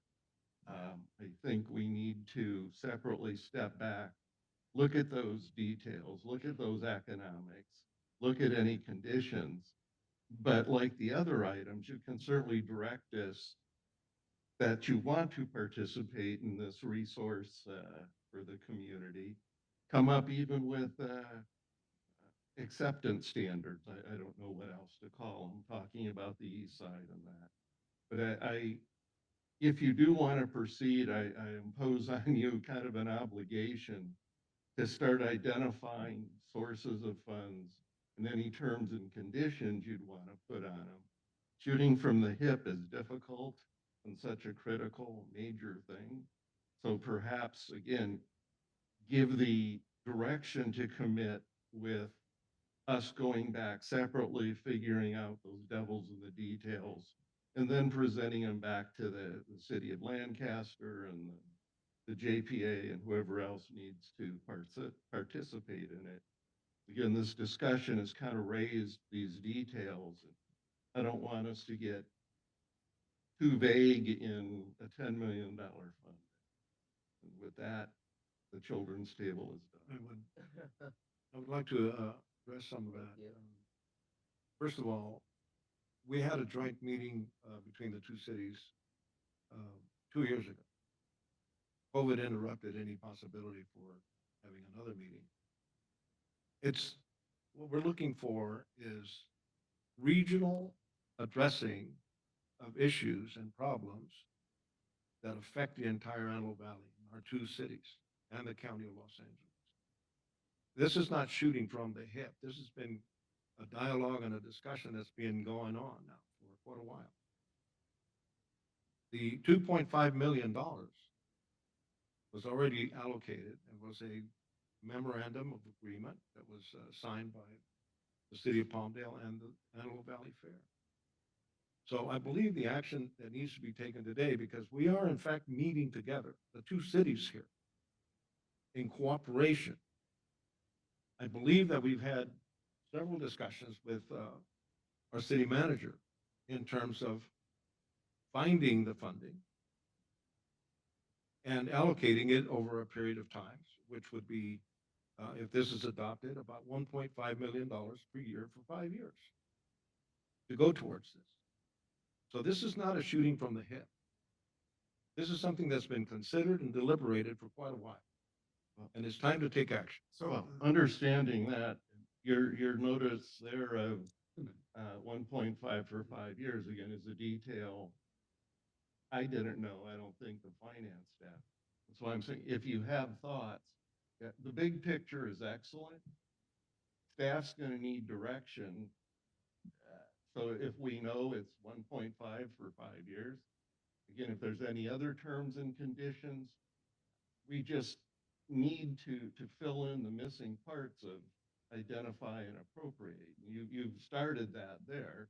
So knowing this is something staff can run with. City manager may certainly know a lot more details than I do. And the lawyer's paranoia of leaving loose ends kicks in with me. So if you know details, put them in. If not, we will certainly figure them out along the way. But shooting from the hip was not to the big picture, it's to these implementation. Yeah, we can take care of that tonight because we made the motion based on the terms that we all agreed to. And then we'll just add to that we are asking our city manager to work out and define the terms. Okay, so I have a motion and a second, now we're discussing. Got any more discussion? No, let's vote. Did you do a second? I'm sorry. Yeah, I thought so. Yeah, we're gonna do public comment, but I just want to make sure the discussion. You wanna say it? No, I'm ready to go. Okay, now we will do public comment. Do we have anyone signed up for public comment? Kathy McLaren.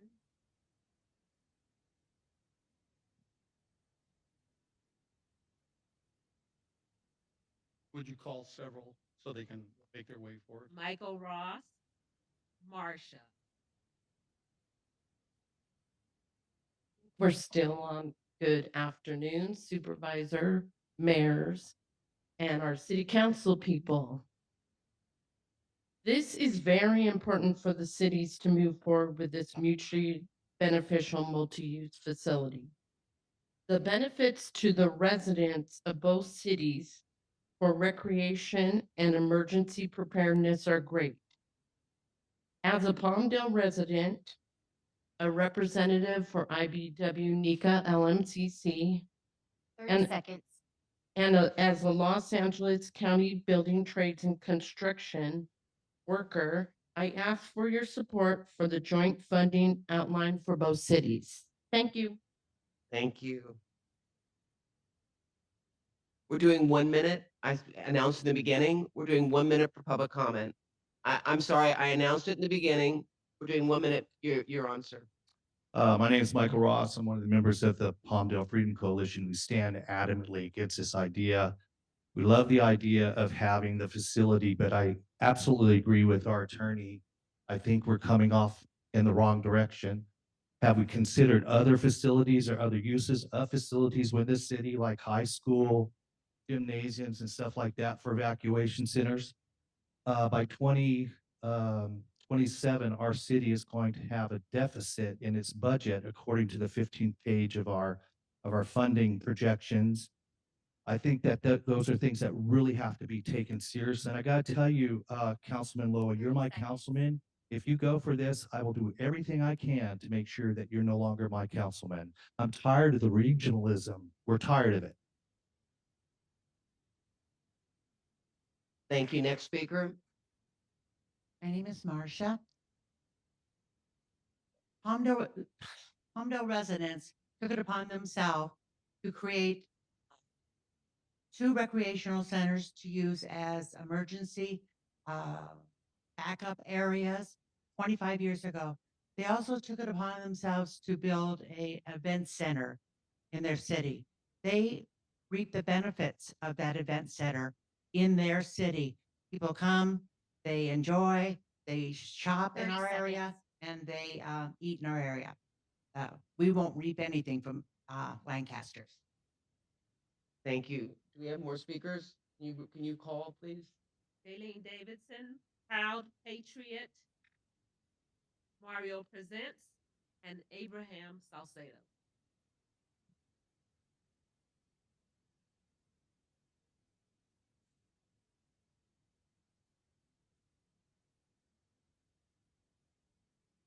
Thank you. Go ahead. All due respect, this is ridiculous. Yes, an emergency situation with a fire, that's great. When it comes to an earthquake, it is a terrible idea. Lancaster is talking about putting it in Palmdale. How does that help the residents in Lancaster?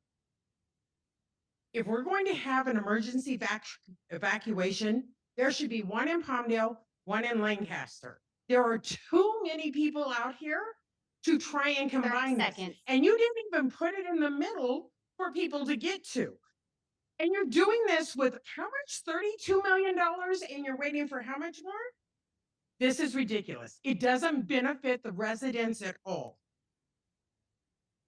By the way, we have sat here respectfully and listened to everything you had to say, and you took our 3 minutes and you cut it down to 1. It is our First Amendment right to actually be able to be heard. And 1 minute is not enough time to do that. Shake. Thank you. Next speaker.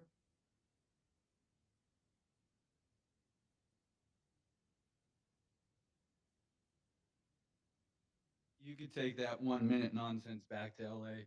We really don't approve of your nonsense. It's funny, Rex, you're weary of the county coming up here, then why are we here? Why are we here discussing all this if you're weary of it with the last thing that was on the agenda? I'm more weary of Rex coming to Palmdale. If AV Fair got $20.5 million, why are we even considering 10 million from Palmdale? You have schools, gymnasiums, the mall. 30 seconds. Marcia just stated that we have other facilities in Palmdale's. $10.5 million could have bought a ton of cots. We could have thought about this a lot better. Paris has nothing to worry about as he is located in Laguna Beach. Be prepared for thousands of residents, you're stating. However, the facility can only hold 1,000. You guys need to do better. And Catherine, you're going against your own flag ordinance because the POW flag is not being flown 6 days a year as it states in your ordinance. Thank you. Next speaker.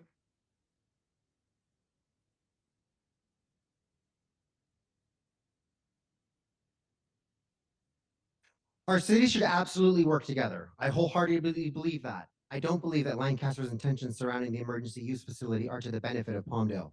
In fact, it feels like a backdoor attempt at embezzling our hard-earned tax dollars. Of the proposed locations, none of them are near Lancaster, yet if the facility was in Lancaster, the inverse would be true.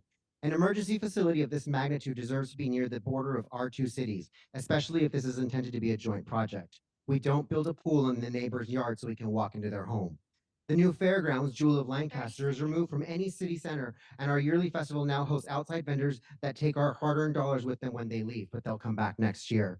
The commercialization of the Alfalfa Festival is most notable when the AV Board Authority members and trustees also get appointed to city commissions in Lancaster. This is not okay. This is nepotism, this is cronyism, and this is not okay. We do not want this put in either one of those locations. We need a central location for everyone because this is being rushed through. Absolutely not. And we will recall you if you vote. Thank you. We have more speakers? Can you read names while we have him coming up, please? Are there more? The last one was Abraham Salcedo. Okay, For this welcome. item. I just want to speak on this item Hold the mic up. because I'm a resident of Palmdale. And for me, it's kind of concerning seeing that Palmdale's putting in $10 million. Lancaster only puts in 6.5. Lancaster is a more heavily populated area than Palmdale is. So why are we forking up more of the money? As far as who's going to be controlling the money, what are the details to a lot of this? I kind of agree with with our city attorney as far as figuring out what is our cost 30 and what's our seconds. return, our investment when it comes to this. You know, they bring up the whole thing with the emergency and the site and how if there's an earthquake, water and electricity is not going to be available, but yet we're going to have hydrogen and this building's still going to be up. Because I think some of the concepts and some of the things you guys are talking about are preposterous and you really need to think about it before you vote on this. Thank you. Thank you. No other speakers signed up on this item? No, ma'am.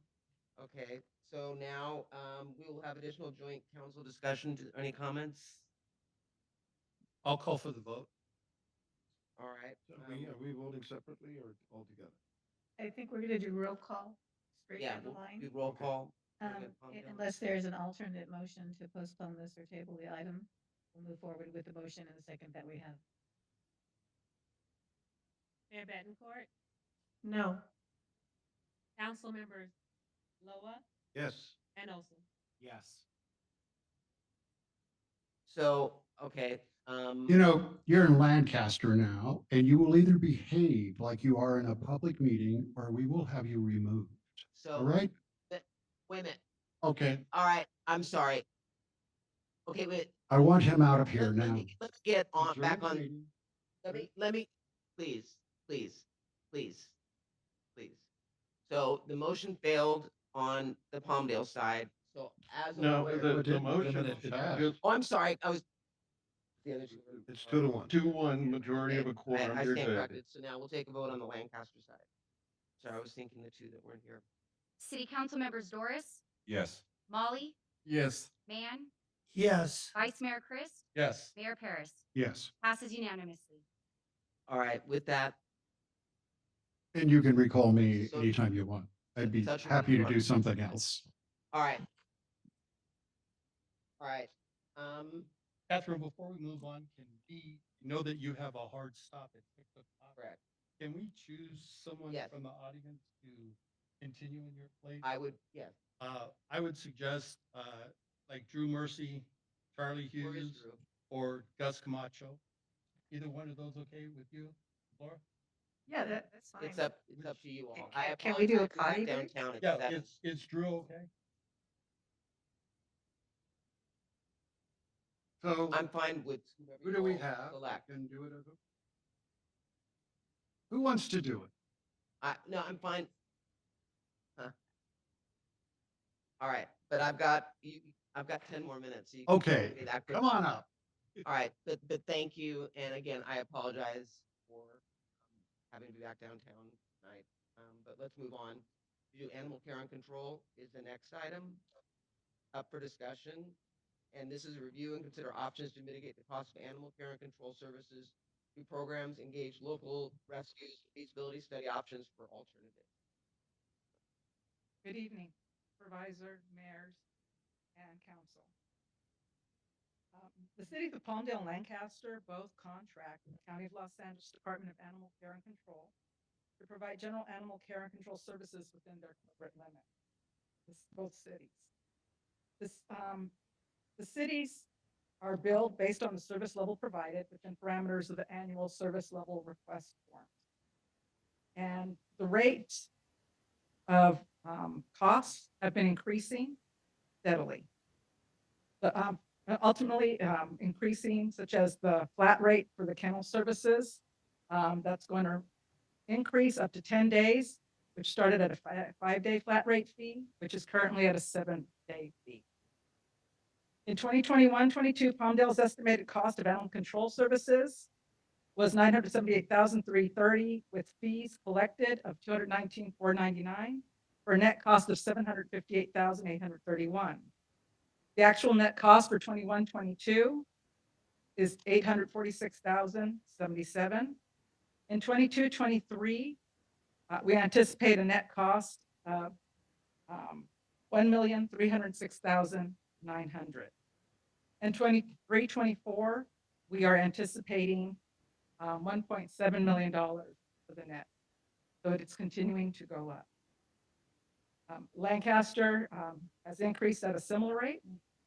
And Rod Armelin, Director of Public Safety of Lancaster, will talk about Lancasters. I don't know if I introduced myself. I think I just got started, so I apologize. Sophia Reyes, I'm the Director of Neighborhood Service. Sorry, I was ready to go. Rod, want to speak about your costs?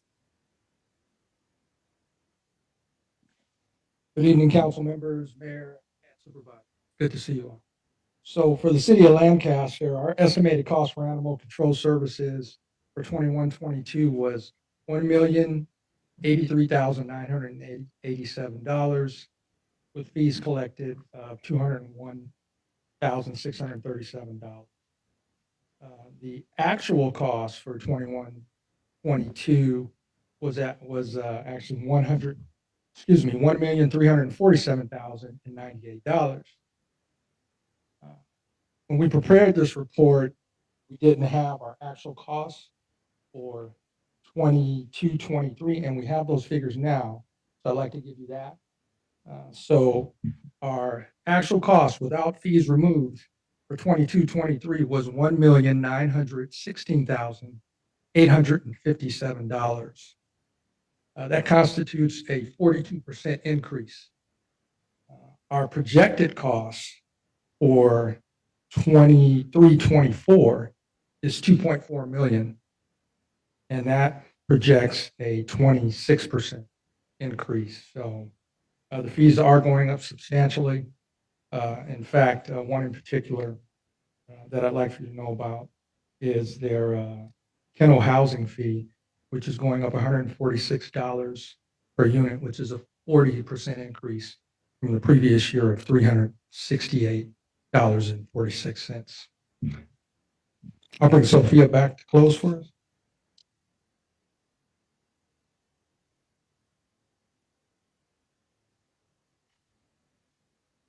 And 22-23, the county's overall cost increase with the changes in billing rates. That will be 11% less than the anticipated step up plan schedule. But with the differences in costs, they're still substantially increasing. Per capita for full service cities is at 72%, and it will go up again. Over the course of the past several years, the two cities have actively been discussing solutions for the cost of animal control services. Palmdale implemented a low-cost spay-neuter program in partnership with Karma Rescue. Over 1,000 pets and feral cats have received services. New strategies have been developed to include engaging local rescues, the Four-Legged Friday social media campaign, and Palmdale offering additional incentives for adoptions. County outreach events are featured on the city's social media platforms. Animal control has come to our events, such as National Night Out on July 25th, and they'll be at our movie night in August 18th. Lancaster has also partnered with Spay for LA to provide low-cost spay neuter services to residents of Lancaster. And they promoted the adoption of dogs and cats from LA County Animal Care and Control at their neighborhood watch meetings and at the farmers market on the first Thursday of every month. The city of Palmdale currently has an agreement with Animal Arts Design Studios for a feasibility study. And that's to conduct whether animal shelter and animal services feasibility and providing its own animal care services, but also exploring the pros and cons of entering into a cooperative agreement for the region, looking at other programs, just looking at what are the options available to both our city to help mitigate the costs of animal control. The study is anticipated to be completed in November 2023, and we are having community meetings on August 3rd. The cities will continue to explore programs and options to reduce the cost of animal control and care and control. And when the study is feasibility study is completed, we'll review the findings and we'll meet with our council to discuss the option. Staff is available if there's questions. With that, I'll make a motion that the city of Lancaster look at the results of those studies and form a JPA with the city of Palmdale with any results that they have from that. I'll second that motion. All right, we have a motion from Lancaster. Do I have a motion? And then we're gonna have a discussion. I before we will, vote. I'll make that motion on behalf of the city of Palm. Sorry, can you just reiterate what your motion was? We don't have a motion set forth in our documentation. So My motion is to review. The recommendation is to review and consider options to mitigate the cost of animal care and control services. Right. But Do programs engage? you mentioned a JPA. Up and including forming a JPA if it includes it. But that's not on here, so that would be something that you would add to the motion. Yes. To I'm not also affected. expand looking at a JPA. Is that okay with you for your motion, the JPA? Who motioned it? You made the motion, Mr. Earl. I made the motion, yes. Yes, okay. So you're okay with the JPA? Well, I mean, it's. Consideration of, we're not taking action on it. Yes, we're just talking about Correct. coming together and Right. I want to make sure that you were clear on the motion. Right. I mean, it's, as Mayor Paris said a little while ago, oftentimes there's burdens placed on the Antelope Valley by the realities of Los Angeles County that makes services provided to this region oftentimes lacking, oftentimes just not there, and with ever increasing. We're going to have a cost of the- discussion in just a minute. Yeah, we can have a discussion. So I have on your that. motion. Do I have a second? I'll make a second. We have a motion and a second from Palmdale. Okay, we have a motion and a second. Let's have discussion. Now we can discuss. I'm gonna open it up though, because, I will say that even before I was elected, we built the state-of-the-art animal care and control center up in Palmdale. Lancaster clearly needs to have a new one as well. The auditor controller verifies the amount of money that we charge. I feel we've got a lot of work to do. I know I've gone up to Castaic and to Lancaster's and to Palmdale's. And I know that we have committed staff, but we have to do better across the board. There's no question about it. The most frustrating thing I hear up here is that people will abandon their animals in the middle of the desert, which to me is criminal. And I know that we've been overrun with a lot of animals up here that are looking for forever homes, and unfortunately, that's not always going to be the case, especially with the older animals. But make no mistake, I know that across the county we have work to do when it comes to animal care and control. Marcia Mayette is here, who's been committed to working on that, including fighting for more funding, which is necessary. So with that, I just wanted to say that I think it's important for us to recognize that there's room for improvement, but there's room for improvement in every department, of every corner of not only the county, the cities, just in general. I thank you for that, for recognizing that there are some improvements that need to be made. And you are right, abandoning animals for anyone who is not clear is illegal. You may not abandon animals in the desert. You could be convicted of a crime if you do that. So please make sure that you take it to an appropriate place. But the problem is, Catherine, was the reason a lot of these animals are being abandoned is that the place isn't open. a lot of times the hours are just not conducive to working class families that are coming up off that 14 freeway.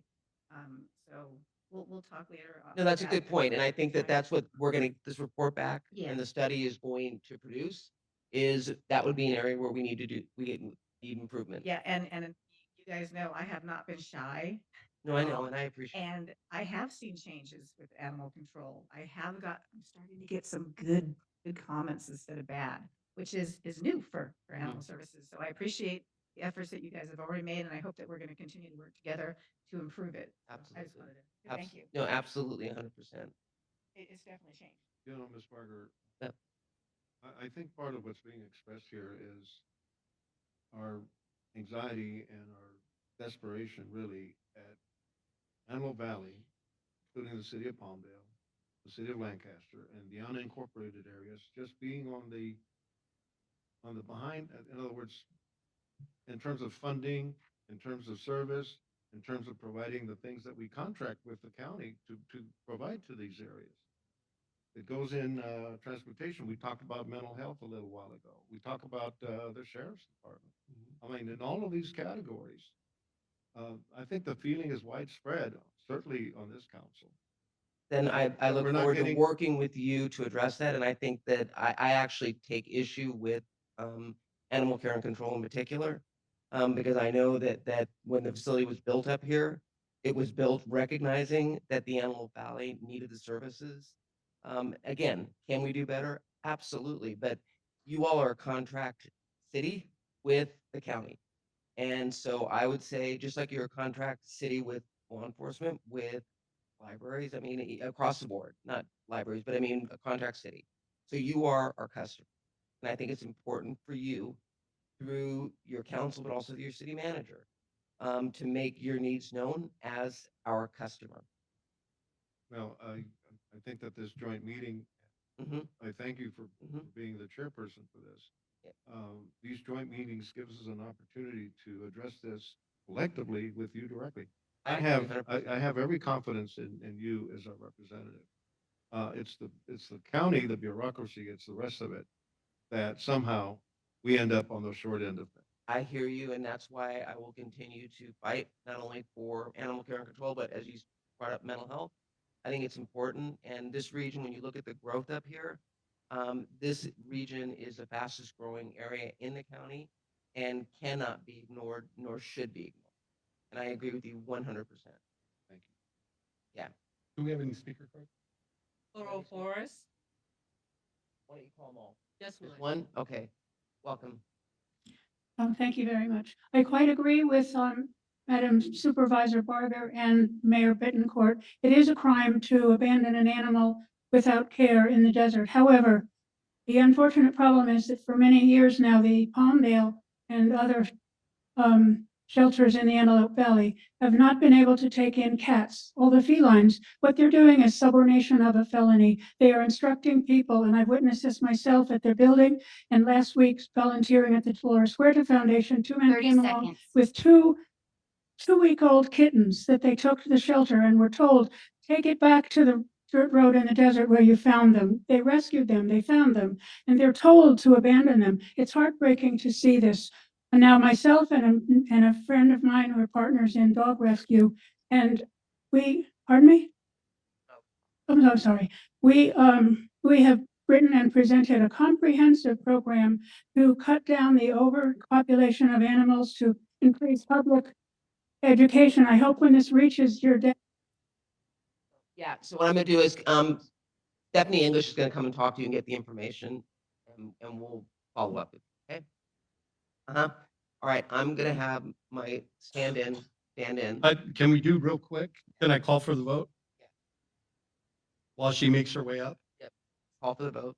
City Council members Doris, Yes. Molly, Yes. Van, Yes. Vice Mayor Chris, Yes. Mayor Paris. Yes. Passes unanimously. All right, with that, we will move on to item number, oh, I'm sorry, Palmdale, Lordy. I Are you- apologize. are you trying to- Yeah, the light is on, but Madam Supervisor, are you trying to prove my point? yes, I know. Touche. That's- Mayor Bettencourt, Yes. Mayor Pro Tem Alarcon, Yes. Council members Loa Yes. and Olson. Yes. Motion passes. Okay, Palmdale has voted. Lancaster has voted. The vote is unanimous. And I look forward to that report. And again, I would encourage both cities to engage with this, with animal care and control and with the report so that we can be customer centric. All right, with that, we're going to move on to the Antelope Valley Community Workforce Agreement, CW.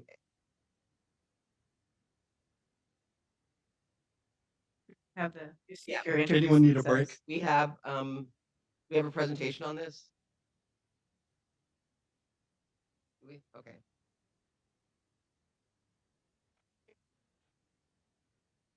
We're going to take a short break.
Testing, 1, 2. Okay, that sounds good. Dismiss. I don't believe so. I think Catherine Barger.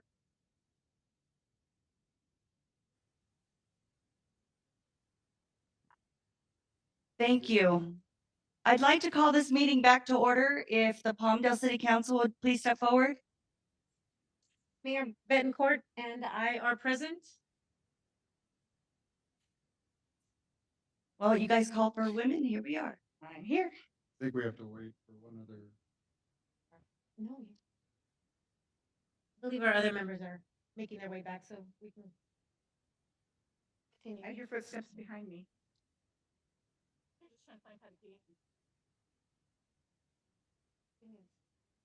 It's down this behind you. Oh, they came this way. Oh, they came around. All right.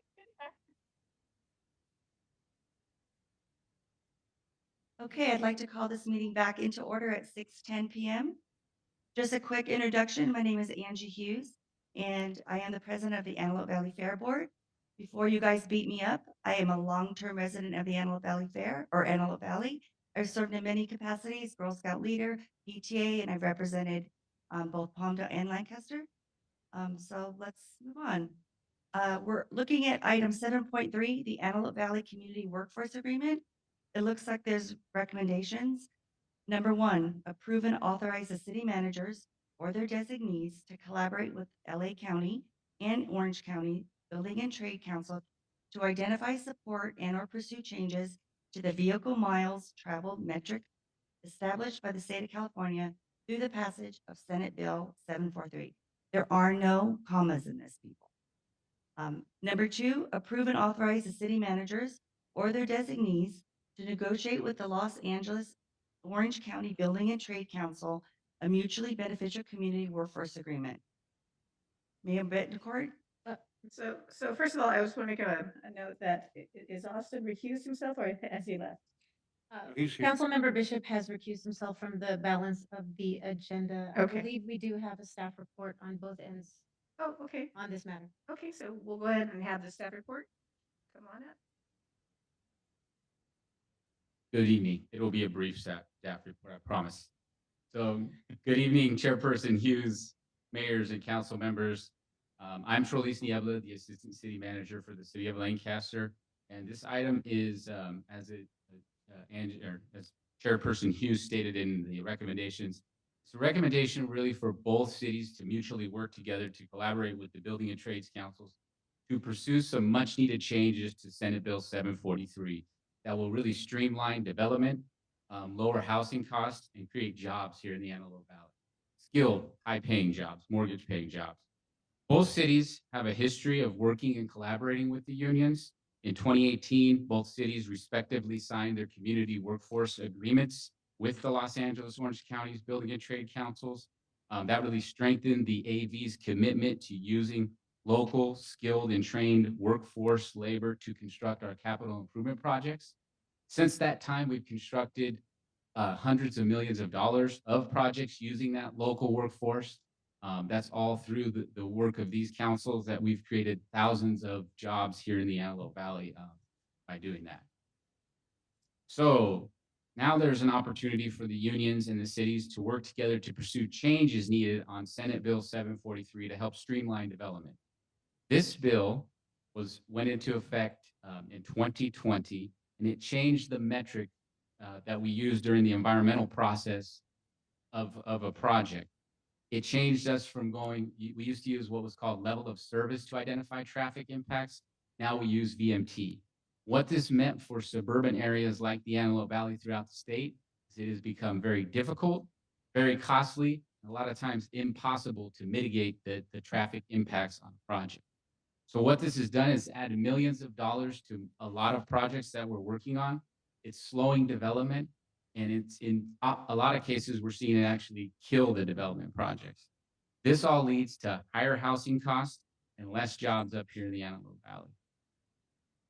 So recently, because of this, we've engaged in conversations, both cities with the Building and Trades Council, to collaborate and see if we can work on something that's mutually beneficial, work through the changes needed to change SB 743 so that it unlocks this gridlock of development that we're seeing.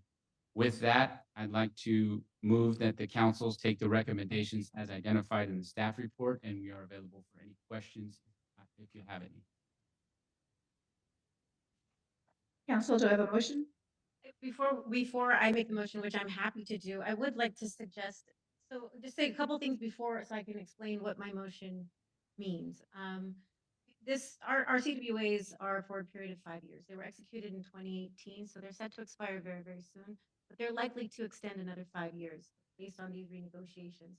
We talked earlier about the Center for Transportation Excellence, which very likely will, be open for business in 4 to 5 years. The CWAs that we set forth now that we enter into negotiations about now will be impacted by the CTE, and we want to make sure that we take all of those matters into consideration. 114,000 direct and indirect jobs for the Antelope Valley is the magnitude of that is huge.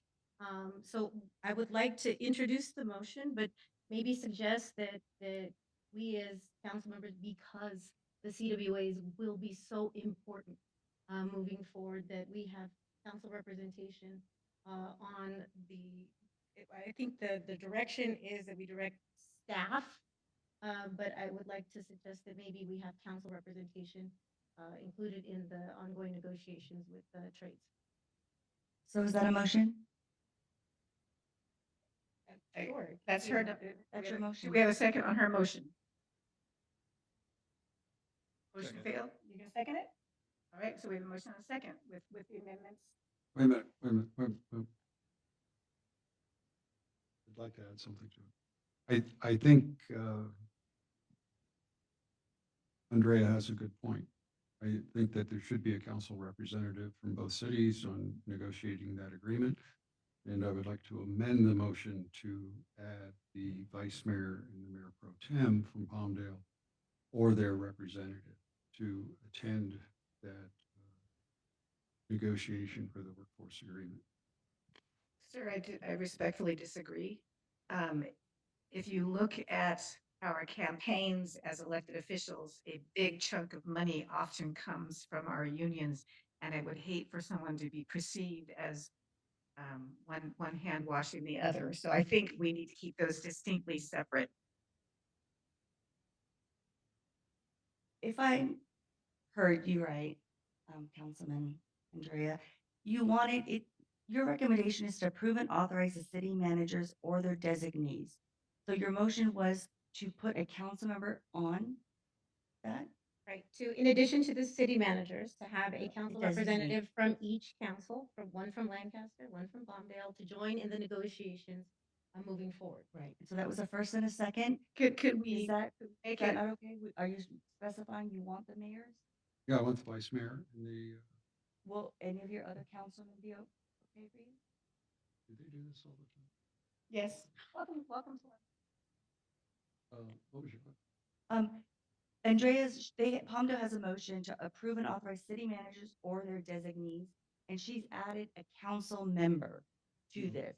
I added the vice mayor and the mayor pro tem, that either they or their designee. Or their designee. Right, what I don't want to do is delay it with votes as to who's, I mean, let's just get it done. I just And want I don't to think- have a provision in there that there can be no conflict of interest.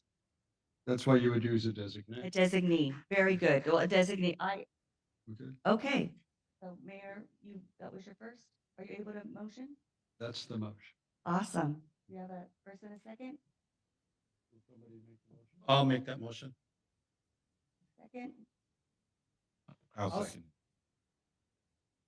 There- All right, there's a first and a second from both cities.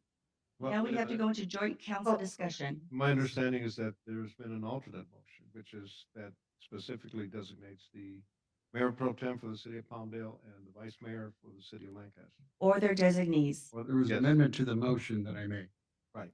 We can vote on that, and if it fails, then we can do something else, but. As long as those members have no conflict of interest. In other words, they have not received any kind of funding for their campaigns. So as the maker of the motion on the Palmdale side, I will accept that as a friendly amendment, so long as the second to my motion will also accept. Okay. Thank you. So We Okay, have a motion and a second for Palmdale. joint council discussion? Yeah, Palmdale? can I ask one question just for clarification purposes? The designee has to be from the council. No, Yeah, it has to be from the respective city, yeah. have to be from the city, but doesn't have to be Yeah. a council person. And you can even make it from the council if you want, would that, Like, that let's be better? say that it's me and I've got a conflict. I can pick a Excuse designee me. to replace me. Then why aren't you picked? Why am I not? I don't know. Why they're designee is what it says. Eric, what would you like? It's fine. I think that the standard protocol is to have the mayor pick the designee. But I don't want to do that. I'm good with that. My motion is my motion. So we could clarify the motions. Correct me if I'm wrong. The friendly amendment has been accepted and seconded on the Palmdale side. There's a motion on the floor on the Lancaster side. It has been seconded. We've got two motions. Without any further discussion from the council. Call for the vote? To public comment. and Public then take a vote. comment. Yeah. Public comment. Catherine McLaren, that is our only public speaker card. Is that the only speaker?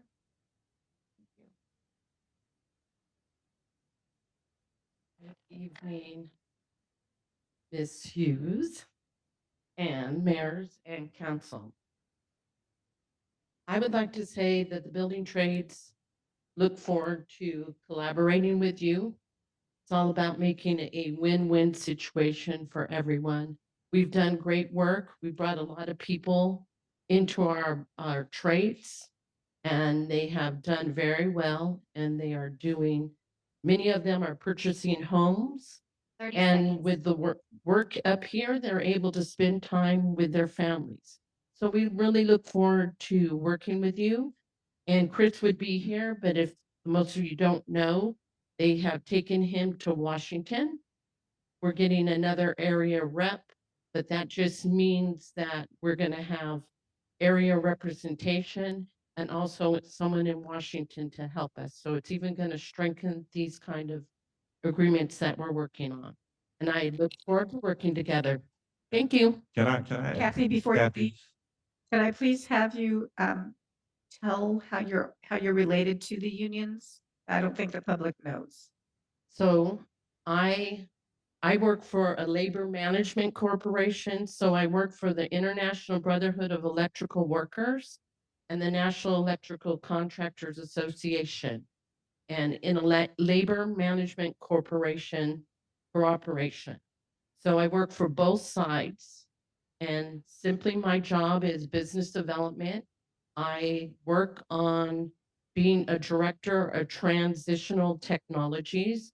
I try to keep advanced ideas on knowing exactly where we're going next, where we should be, and how we should get there by making partnerships.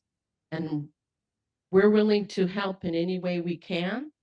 And so I look forward to working with you. Thank you again. I have a question, Kathy. Kathy, this is Councilman Doris. Can you tell us about how many, because you've been to our city council meetings, how many laborers we have up here approximately in the Antelope Valley that are looking to work in their own city? So I would say each trade, we have at least 1,100 IBEW workers, not counting our Kinky Sharia workers. I know the iron workers alone in the program that they work with the city of Palmdale have brought in 400 iron workers that are new journey people. So we have in the state of California the highest apprenticeship of all the nation. So we are taking in a lot more and doing a lot more programs than anywhere in the nation. Does that answer your question? Okay. Thank Any you. other questions? Kathy, I've never heard anybody introduce themselves so long. Well, if you look around the I'm teasing valley, you. but if you look around the valley, we do a lot because we feel our workers here are part of the community, and that's why we like to sponsor the events. We're all about bringing veterans in and supporting veterans. So if you see the IBW NICA on signs on the boulevard or wherever you're seeing that, that's the shorter version for my long title. So thank you. Thank you, Kathy. Is there any further additional joint council discussion? City of Palmdale? No, there's no more public. Hey, Cit- let me say one thing. Of all the things we're going to do here tonight, this is the most, I have no doubt about it. I wasn't always the biggest fan of labor, but what I've learned is that if we want houses that don't fall down, that don't result in massive litigation, that are constructed appropriately, you use union labor. It also gives us pensions, also gives us health insurance. Most of the problems that the city face, if you used union labor on these projects, we wouldn't be facing.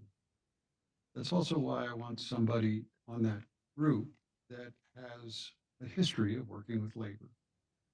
Marvin has that history.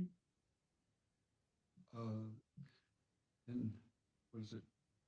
Mayor Pro Tem, our titles are not the same. Alarcon has that history and relationship. It's too important to just let happen. And that's the reason for my motion. And whenever you're ready to vote, Thank you. City of Palmdale City Clerk, can you call for the roll call vote, please? Mayor Bettencourt, Before we call for the roll, could you please repeat the motion so everyone is clear as to what we are voting on? all we added to the motion is that the vice mayor and the mayor pro tem from Palmdale or their designated representative will join that negotiation to come up with a final community workforce agreement that will employ our citizens. As long as there's no conflict of interest. The assumption is, that there cannot be, let me finish. Let me finish. Do I need to do this thing? The assumption is that if there is a conflict of interest, that person will recuse themselves. It would be no different than anything else. And if there's I don't understand why that's being added to this. Yeah, to be clear, the FPPC, the Fair Political Practices Commission, governs and is the oversight for any potential conflict. If there is a matter of conflict and, for instance, I don't recuse myself on that matter, and I should have, the FPPC and the California FPPC will, intervene to enforce. So we are governed by that today, every council meeting, every board meeting that we're on. So I don't necessarily know that we need to add verbiage to state and federal law that already exists. But if it makes you feel better, add it. I don't care. Okay, so now there's, We have amended it with that statement. I'm the maker of the motion. so there's a motion from actually the city of Palmdale initiated that to add that verbiage about the conflict of interest. Sarah first. If she needs to make a political statement, let her make it. Yes, you can add that verbiage. Thank you. Is there a second or is there a first? Oh, Come on, I gotta go. I mean, come on, let's go, people. It's about conflict of interest. She's saying there's a laws that protect you. You want a little bit of verbiage? He says, fine. Okay, so I think Okay. procedurally, all we need is the maker of the motion on the Lancaster side and the person who seconded that motion to accept the friendly amendment to include the language so long as there is no conflict of interest. I'm good with that. And the person who seconded it is good with that? Oh, I'll second that. Yes. Thank you. No conflict of interest. Palmdale side as the maker of the motion, I'm happy to accept that because I guarantee you I will not be taking action on any matter where I have a conflict of interest. The seconder to my motion, do you accept that friendly amendment? This is gonna be my third second on this issue? Yes, So, okay, yes. city, you got a first and a second in Palmdale, the city of Palmdale clerk, a roll call? Mayor Bettencourt, Yes. Mayor Pro Tem Alarcon, Aye. Councilmember Loa, Yes. and That passes unanimously. Lancaster, city clerk, please. We have Well, one you more did sorry. it, President. Can you please? Did you not do it? Yes. I'm so sorry. Eric, I'm sorry. You get so quiet. And you were doing so. Speaks, so it passes unanimously. Thank you. City Council members Doris, Yes. Ollie, Yes. Van, Yes. Vice Mayor Chris, Yes. Mayor Paris. Only if there's not a conflict of interest. It passes unanimously. Thank you. Yes. Mr. Chair, can I say this for the audience sake? There is a new law that just passed for us. It just stated, and they are in fact enforcing, and we all got it in our emails about the new conflict of interest as close as 6 months to a year. So we are looking at it, and our city managers and city attorneys are letting us know we cannot vote on this. So I know some people break the law, but I'm not trying to go to jail and be a pastor. We know this. We know it. All of us up here know that. So does that complete your vote? That's our vote. All right. Look at passing unanimously. Woo! Doing good here. All right, that we're moving on to 7.5, the auto dealer sales tax. 7.4. 7.4. 7.4, well, see, I already pushed my page over. 7.4 Wellness Center. Recommendations, authorize each city's representative staff to develop and release a request for proposal for wellness center operations, RFP, that generally requires a proposal to include at least the following information. 1, proposed operator's identity, relevant experience, and ownership information. Number 2, proposed location of the wellness center. Number 3, proposed programming, services, and other resources to be offered at the wellness center. Number 2, authorize each city's representative staff to coordinate and work with the operator selected pursuant to RFP process above and/or the County of Los Angeles to identify potential funding sources for the operator to, number 1, identify, acquire, assemble, develop, and/or rehabilitate a site for operations of the wellness center. And number 2, operate the wellness center on a long-term basis. Number 3 of the recommendations is authorize each city's representative staff to negotiate and draft a wellness center operating agreement with the operator. Number 4, authorize each city managers or each city's city manager or his or her designee to execute all documents, including without limitation, the wellness center's operating agreement, and take all actions necessary or convenient to facilitate operators' development and operation of the wellness center. Do we have any staff reports regarding JNP 7.4? Good evening, Ms. Hughes, mayors, and council members. I'm Sonia Patterson, Parks Director for the City of Lancaster. So I have a brief verbal presentation. The cities of Lancaster and Palmdale have been working collaboratively to establish a strategy to develop a wellness center, which will provide addition recovery related resources and services, such as transitional housing and case management to Antelope Valley residents. The recommendations before you this afternoon will allow each city to take an important step in combating addiction and the opioid crisis, which are found to be closely linked to the homeless crisis faced by cities across the nation. Furthermore, the county has committed to assisting the cities and the selected operator to provide funding for the wellness center, or potential funding, potential funding for the wellness center. In summary, the goal is for the cities operator and county to work collaboratively together to develop a wellness center to provide resources and services to those battling addiction, which will ultimately benefit those in our community. That concludes my presentation. If you have any questions, I'm happy to answer them. Questions? Just have one question. So we're authorizing each of our respective city managers to issue an RFP to select one operator for the wellness center. Is the RFP going to be a joint RFP, or are we doing it independently and then selecting after both cities pick one? How is that working? It would be a joint RFP with representatives from both cities developing and issuing that RFP. One city typically will be the lead issuer of that RFP, but members from both cities would sit on the review process and the selection process, and then they would independently go to both councils for approval. Perfect. This is a much needed program on behalf of the City of Palmdale, I'd be happy to introduce the motion with the 4 staff recommendations. I'll second it. But what if they have a conflict? I'm gonna stop this right here. It Add looks that like we provision, have, sir. looks like we have Larissa De La Cruz, Director of Community Development, City of Lancaster. She's speaking. No, ma'am, just myself this evening. And Okay. A director, we have Sophia Reyes from the Director of Neighborhood Services, City of Palmdale. Is she here? she's here.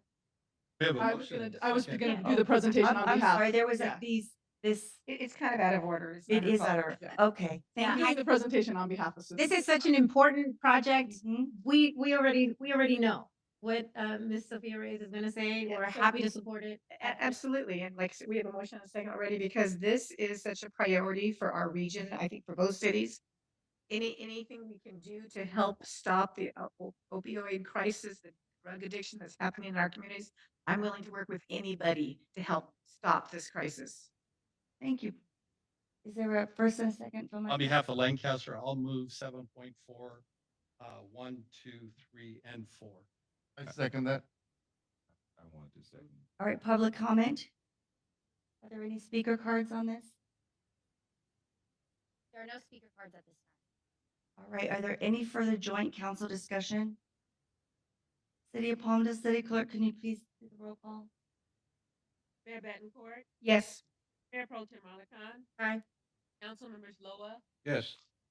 and Olson. Yes. Thank you. Lancaster City Clerk? City Council members Doris. Yes. Molly, Yes. Van, Yes. Vice Mayor Chris, Yes. Mayor Paris. Yes, on It passes. behalf of Lancaster, I'm directing our staff to make certain they meet with Salva so that we know that there's sufficient language capability for this particular program. Thank you. Well, the motion passes unanimously.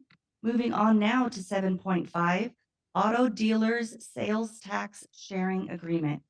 There's 2 recommendations. Direct staff to draft a memorandum of understanding between the City of Palmdale and the City of Lancaster based on the deal points outlined within this staff report, and authorize the city managers or their designees to execute the memorandum of understanding. Are there any staff reports on 7.5? Chairwoman Hughes, mayors, and city council members. My name is Luis Garibay. I am the Director of Economic and Community Development for the City of Palmdale. Staff is seeking direction on developing an MOU for both cities that will reaffirm our commitment to regional collaboration and help minimize the potential fiscal impact that a city would face if it were to lose one of its auto dealerships. Now, for years, the cities have competed to attract new business and investment. This is especially true for projects that help generate sales tax revenue. As all of you know, sales tax is one of the largest revenue sources for the city's general fund, which is why cities have historically competed so hard to try to entice these large sales tax generators to the city. And the cities of Palmdale and Lancaster are no exception. It was previously stated, I think at this meeting a few years ago, that between the 2 cities, we've invested well over $100 million to incentivize business to either locate in this area or to keep them in each of the respective cities. Costco, Macy's, and other big box retail projects have benefited tremendously from the cities continuing to compete against one another. Now, don't get me wrong, there's definitely tremendous value in having these businesses located here in the Antelope Valley. But at the end of the day, it's really the business owners and the developers that truly benefit from the cities continuing to fight against each other. So to help avoid this type of situation from occurring as we move forward, staff is working on a potential MOU that would be built around our auto dealership. The MOU would be built around 3 primary deal points. First, no incentives would be offered to relocate an existing dealership. Now, although there is some California law that restricts certain incentives from being offered, this would reassert the city's commitments to not to try and lure one auto dealership to the other city. Second would be that if a dealership chooses to relocate to the other city on their own, that the city of origin would continue to receive a sales tax generated by the dealership. Now, this would help mitigate any potential general fund impacts to that city that loses that potential dealership. Third, we would work together to try to create a new incentive cap that the cities to limit the amount of incentives that a city would be able to offer to any new dealership coming into the area. So if Tesla wanted to come in and open in one of the cities of Lancaster and Palmdale, we would come up with some guidelines to help make sure that we limit the amount of monies of the cities to create a level playing field and to save money for both cities long term. Now, implementing these measures would do a couple of things. One, it would prevent the pitting of the two cities against each other. It would limit the potential costs, like I mentioned, to each of the cities, and it would increase the likelihood that the existing dealerships would stay in their respective cities. Now, as we continue our to build on today's theme of, I know we keep calling it One Valley, One Vision. I don't think there's any doubt that a regional approach for certain things like this particular situation greatly benefits both the city and our residents. So staff is seeking additional direction from the council based on what was presented. And then also if there's any elements that we should explore as staff or include as part of this potential MOU. I'd like to thank you for your opportunity to talk about this item tonight, and staff is ready to answer any questions. Just to clarify, I'm presenting on behalf of both cities, but both staff members are here to answer any questions. This is a first step to move towards the tax sharing agreement, correct? Yes, we would use this almost as a pilot program to see if there is truly benefits to it. If it is, then we can continue to expand It's to others. testing whether we can work together. Yes. So I think that's good. With that being said, I'll approve, or I'll make the motion to approve 7.512. I'll second that motion on behalf of the city of Lancaster. So on behalf of the Palmdale side, I do have a question. So the recommendations are to direct staff to draft the MOU and then to authorize the city managers to execute the MOU. Is there a provision for it to be brought back to the councils before the city managers execute it so that we can review it to make sure that? My apologies for not clarifying. Yes, the idea is for staff to work together to come up with the draft MOU to present to council. The councils, each respective council would take a look and approve, hopefully approve the agreement, and then city manager will. Okay, perfect. Thank you for that clarification. With that, I would like to make the motion to adopt the recommendations with the caveat that prior to execution of the MOU, that be brought back to our council for final review and approval. May I ask a question of, I'd like to second the motion, but I have a question.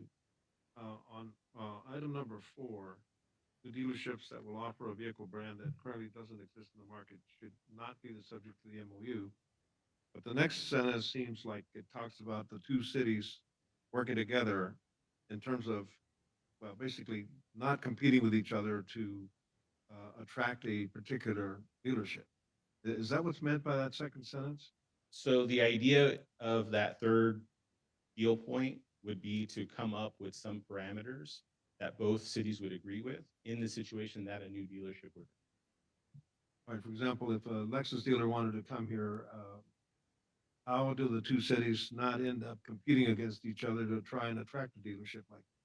And I think in the spirit of just competition, we would want the cities to compete. All we're trying to clarify is that it doesn't become a bidding war where the city of Palmdale comes and says, "Hey, we'll give you $1 million to locate your dealership in Palmdale," and then Lancaster comes and say, "No, we'll give you $2 million."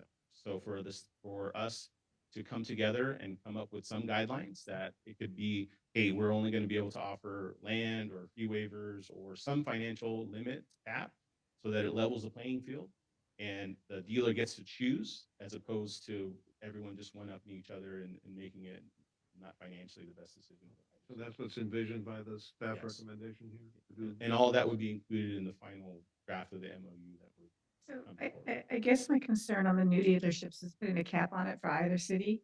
Because I would rather Lancaster get it than Bakersfield. So if we're putting caps on our own city and they get a better deal from Bakersfield, Mojave, Cal City, I want it here in the Antelope Valley. So I think capping it could be a problem. As the staff, I think based on our conversations with auto dealers, the first decision that a dealer makes is to come to a region. It's Okay. it's not like a manufacturer that comes into town and says, "Hey, we're either going to go to Bakersfield or Nevada or Palm." It's they're going to come to the Antelope Valley. The Okay. question is which city. Okay. So in that instance, it would be very rare that we would be competing against a Santa Clarita or a Bakersfield or a Victorville for this dealership. What we're saying here is what's ours is ours, what's theirs is theirs. They keep theirs, we keep ours. If they want to move around, it's on them. All right, with that, I'll second the motion for the city of Palmdale. Okay, do we have, Palmdale has a motion and a second. you added that you wanted to return to the city? No, you're good? Yes. Oh, so is that, So this are you okay with that? recommendations on the staff report include 1 and 2, direct staff to draft the MOU. Second, to authorize the city managers to execute the MOU. I want the intervening step of making sure that the MOU comes back to the city council for review and approval before the city managers authorize it. Is that okay, Mark? Yes. Your second, is that okay? Who seconded that motion? That addition? Yes, so amended, second. Okay, do we have public comment on this? Jessica Enos, DG Speaks, Michael Ross, Abraham Salcedo.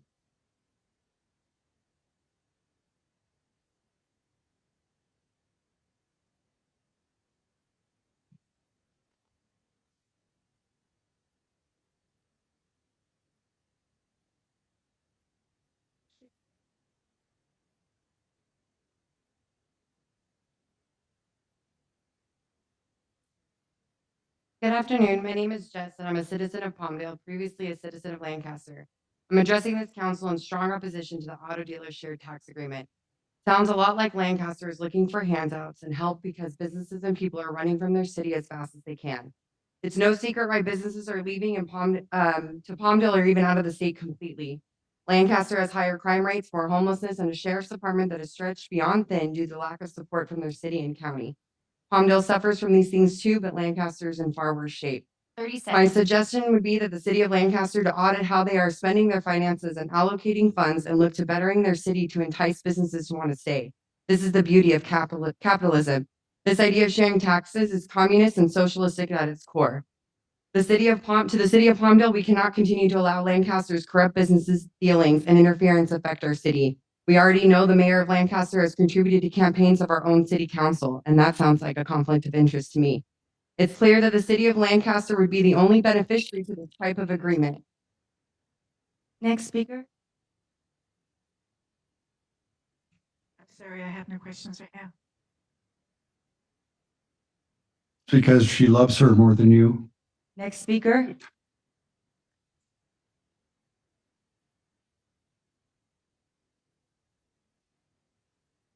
I am opposed to the share tax.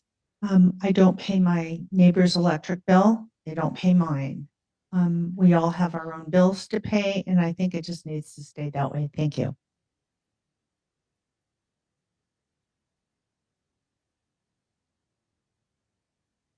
Hi, my name is Michael Ross. I just want to say, first of all, the statement you were in Lancaster just kind of points out your disdain for the people of Palmdale and our voice. I was highly insulted by that. This deal has nothing to do with auto. It has to do with shared sales tax, which is what Lancaster would benefit from, not Palmdale. We at Palmdale Freedom Coalition, if you guys pass this thing, we will work hard to repeal the Measure AV money. That can be repealed by the people. And what you're doing is you're taking money out of the pockets of Palmdale. We're tired of it.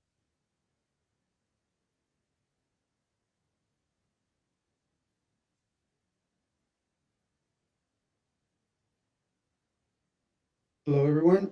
We are adamantly opposed to this auto dealer sales tax sharing. There are some very basic questions that must be answered before such an idea should ever be considered. The city of Lancaster currently has higher crime rates, larger shortage of sheriff deputies, and lower average of salaries for the residents of Lancaster.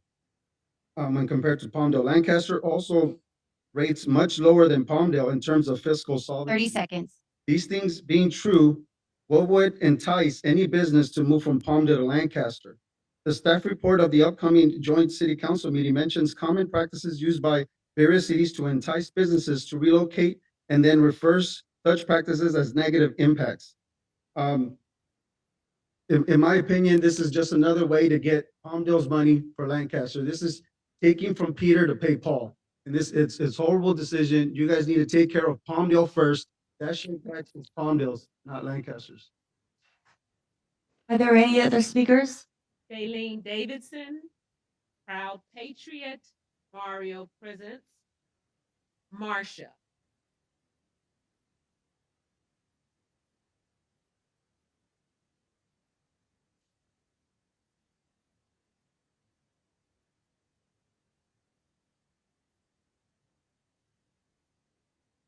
Once again, this is a terrible idea. I have been in the Antelope Valley all my life. Palmdale, Lancaster, and now a resident of Lancaster. My question to Palmdale is, everybody is well aware that Lancaster is under investigation by the FBI. Why in the world would you want to combine your businesses? That makes absolutely no sense. I want Lancaster to flourish for the residents, but not at the cost of another city. Okay, the reality of 30 this seconds. is business that whatever you do in the dark will be brought to the light. The decisions you make here, you will be accountable for, not only to we the people, but to God. And I need you to all think about that moving forward because this is not a good idea.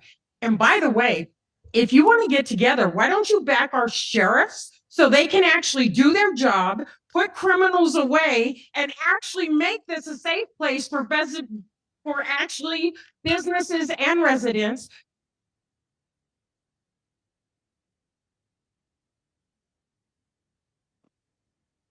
Thank you.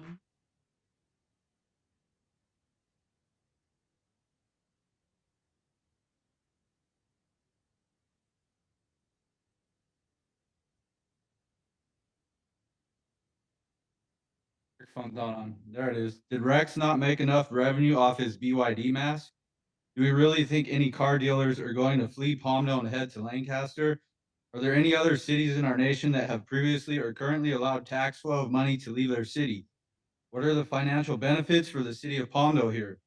We know Camacho has opened a new dealership in the Palmdale Auto Mall, as well as Diamond Ford. Have any Palmdale dealers relocated to Lancaster? Is this just going to allow for future 30 seconds. deals of tax dollars leaving our city?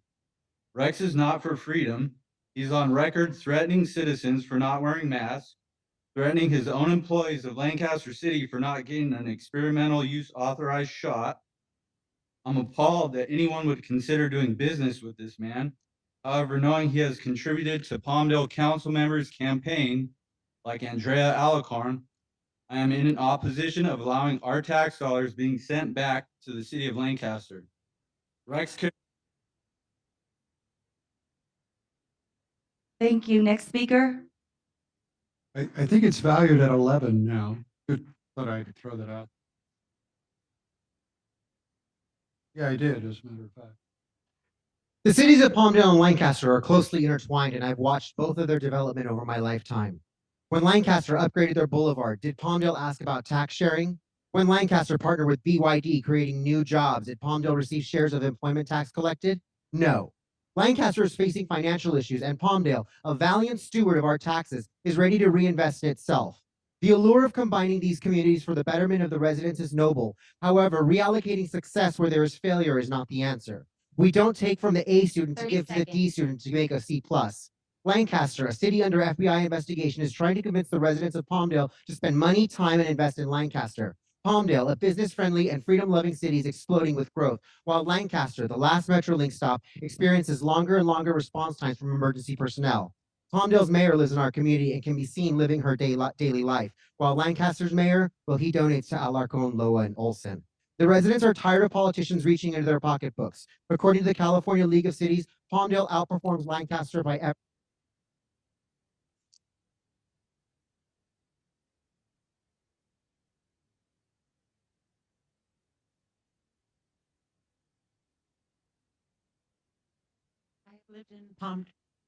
I have lived in Palmdale for 39 years, so I've seen a lot of growth. And that growth was able to happen because of the tax dollars that were generated in my city. There was a comment about the auto mall that a dealership would leave one city and go to another. Its money, its tax dollars would remain in the city it left. That's a very frightening thought. To 30 think seconds. they're held hostage in a city that perhaps is not giving them what they need to sell their cars, and the thought that they cannot leave without being punished is very frightening for the future of our possibly joint ventures. Thank you. Rich Gallego, Carol Ross.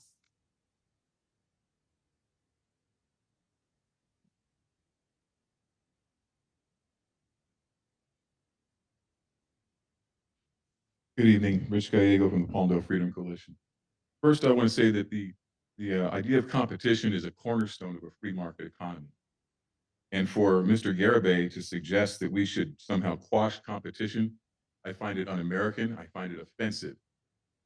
The next thing I want to address is the idea that, well, not the idea, the fact that we know that 4 of our city council people in Palmdale have to a degree or another been campaign financed by members of the Lancaster 30 seconds. council or entities associated with them.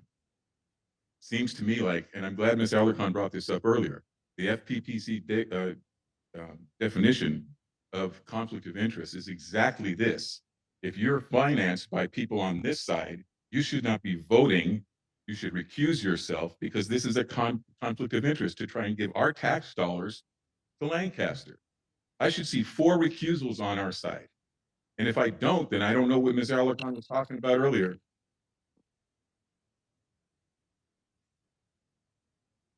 No more speaker cards. Oh, it was 5 council members I've contributed to, just so the record's clear. Okay.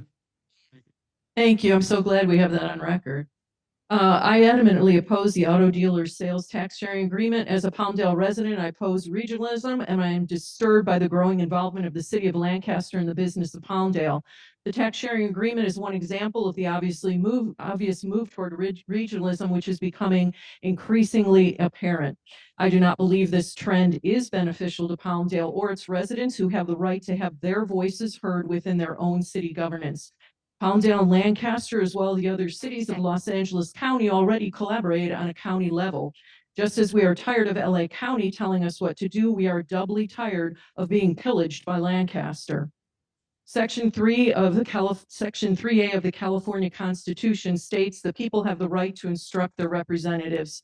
As a Palmdale resident, I instruct the Palmdale City Council to oppose agenda item 7.5 and to stop the move toward regionalism. Thank you. Are there any more speakers? Speaker cards on this item.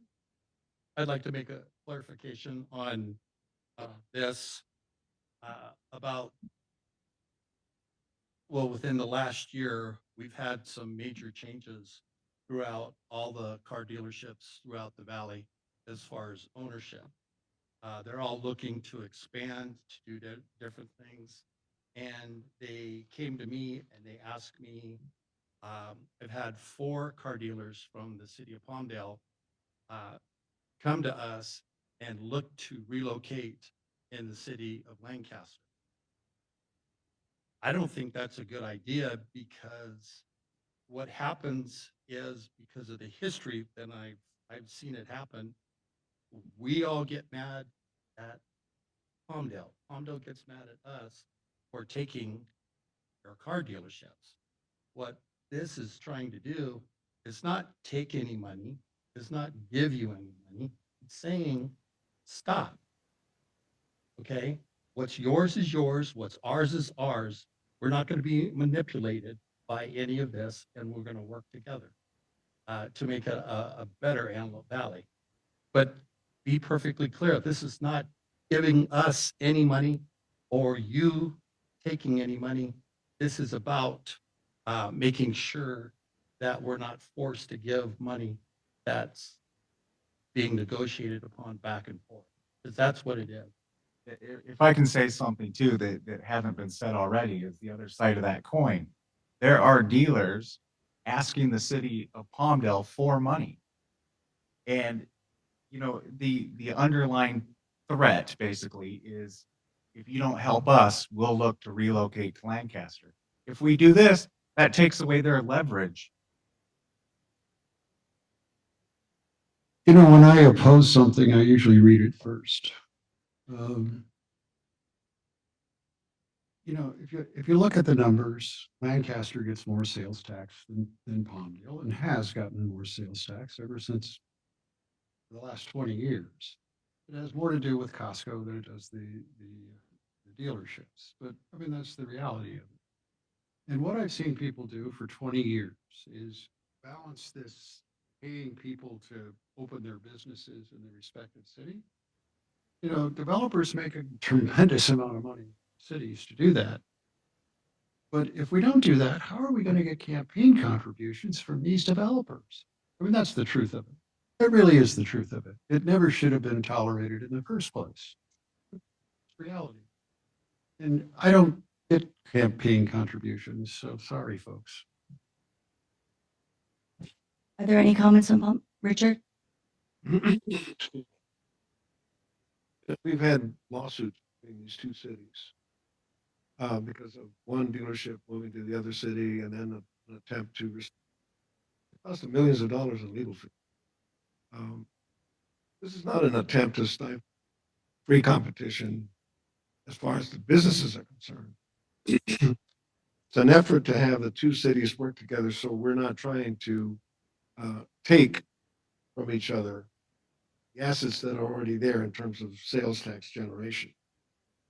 So the idea is that if a dealership moves from Lancaster to Palmdale, then that tax revenue is going to stay in Lancaster and vice versa. So if a Palmdale agency wants to go to Lancaster, they can move to Lancaster. One keeps them, but the money is going to stay in Palmdale.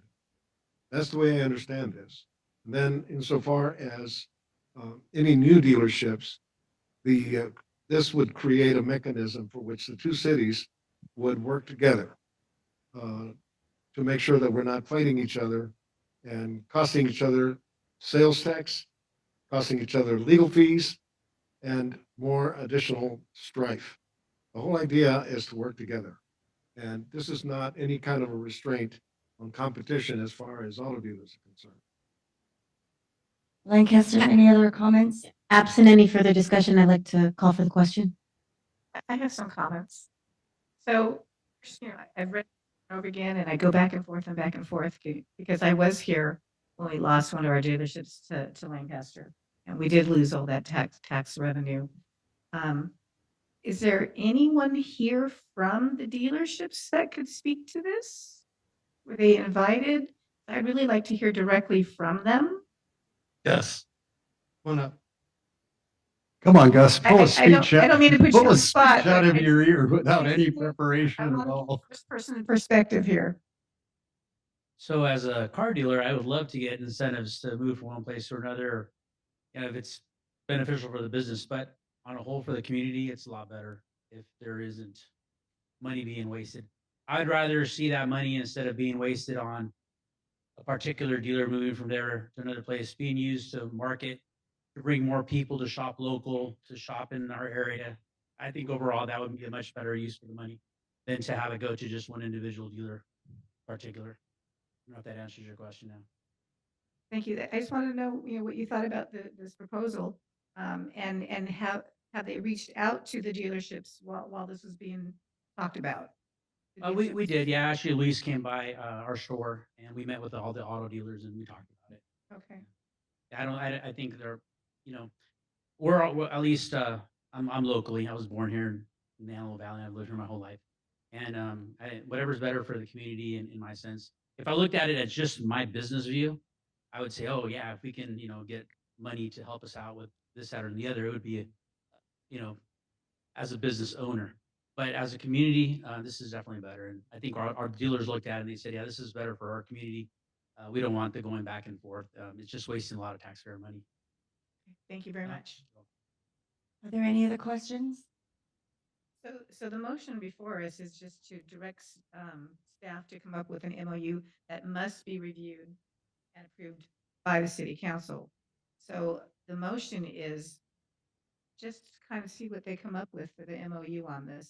And then each council will respectively make a decision as to the acceptance of that MOU. Am I correct on that motion? That is a correct statement of my motion. All right, are you ready for the vote? Okay, City of Palmdale Clerk? Mayor Bettencourt, Yes.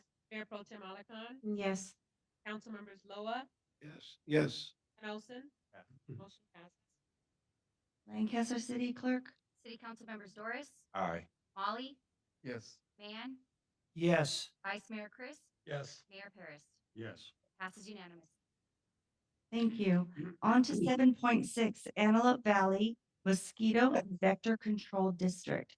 Recommendation is to direct staff of both cities to explore opportunities and engage in discussions regarding entering a joint effort to ensure continued funding and support of the Antelope Valley Mosquito and Vector Control District. Cap staff report. Okay, good evening, mayors. Oh, I'm sorry, Chairwoman Hughes, mayors, Mayor Pro Tem, Vice Mayor, and members of the councils. Item number 7.6 was prepared by myself, Sarah Gallagher, the Deputy City Manager for the City of Palmdale, and with Patty Garibay, the Assistant Director of Community Development for the City of Lancaster.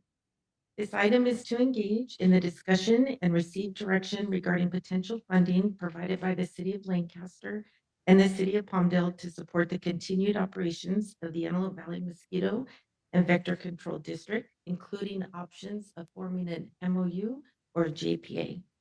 To provide some background on this item, the Vector District is a special district formed in 1958. It provides essential mosquito abatement services to approximately 250 square miles covering Palmdale, Lancaster, and the LA County areas.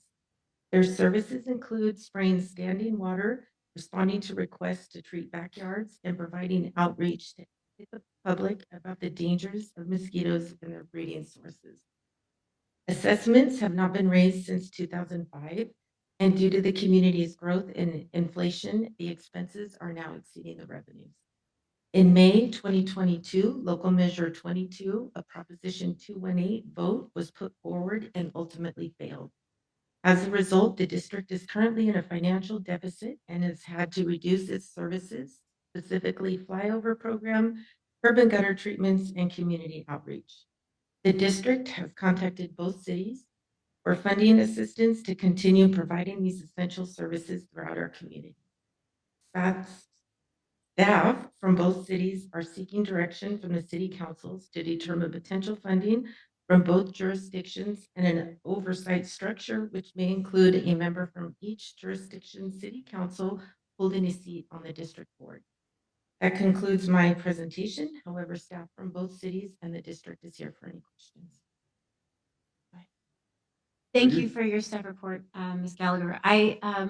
In advance of this conversation, I asked that we get some statistics in terms of how many, what type of service provision each city is receiving from the AV, the Vector District.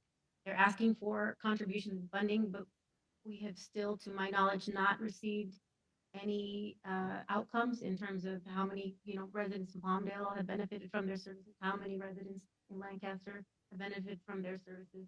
Without that kind of information, it's really difficult for us to determine an adequate share by both cities.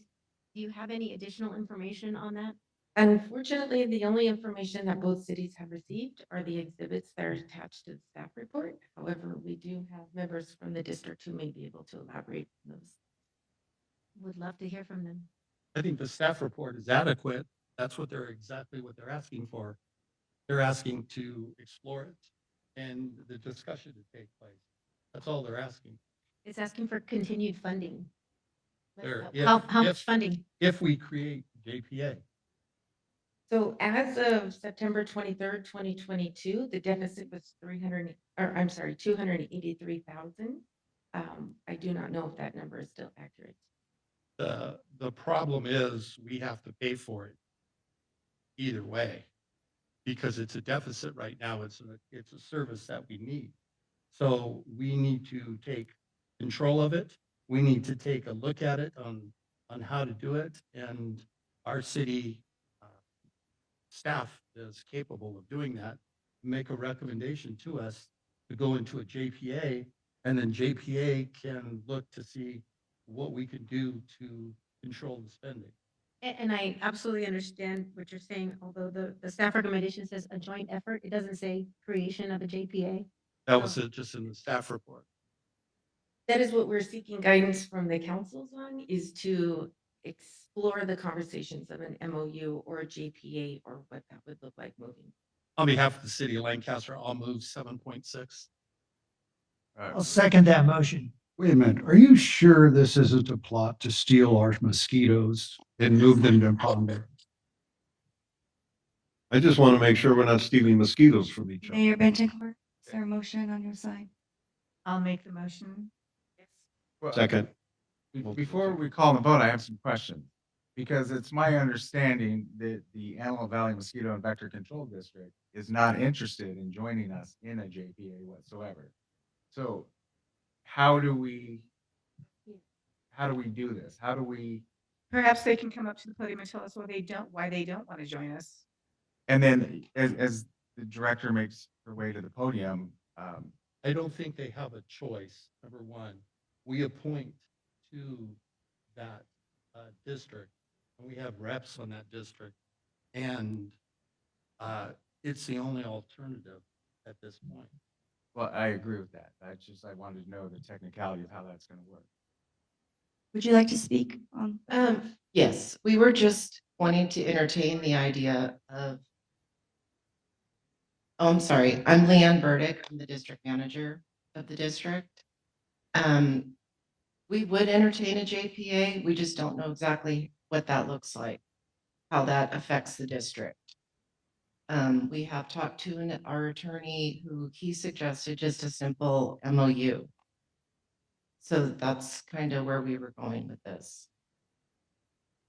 But I don't think it's not working under the current conditions. So we do have to change it as far as the city's concerned, because we would be funding it. So Right. we have talked about it as far as the city of Lancaster, and the city of Lancaster, if we're going to fund it, then we're going to have a say-so in it. So we'll move towards that direction with our city manager. Okay. Okay, on our side, there was a motion by the mayor and I seconded it. Yeah, I just want to make sure your motion includes the language of a JPA. The recommendation in the staff report does not include that. So I want to make sure our motion mirrors yours. I think the staff report did include a JPA. Marvin, will you state your motion? To accept 7.6 with to explore the opportunities that we have with the mosquito vector control district, including a JPA. Is that okay with your second? So I'll second that amended motion. And the same motion is made on behalf of the city of Palmdale. And Mayor seconded? made that and I seconded. Is there any other joint council discussion? Palmdale City Clerk? Any public comment?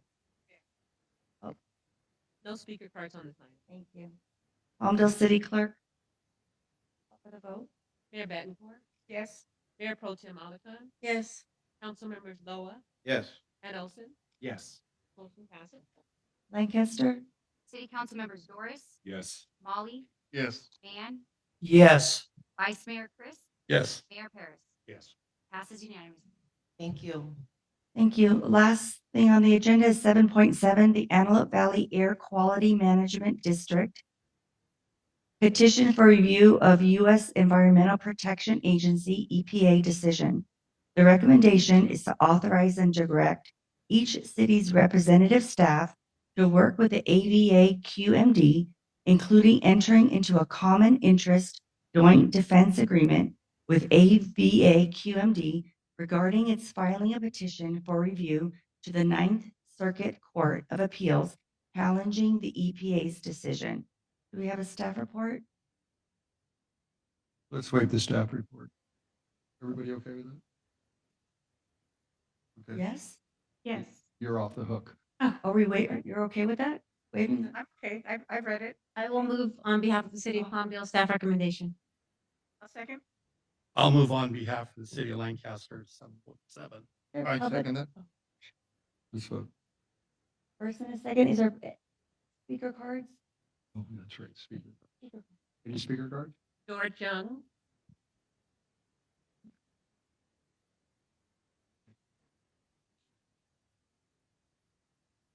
Try to make this quick. I'm George Jung. I'm a senior environmental engineer for Northrop Grumman.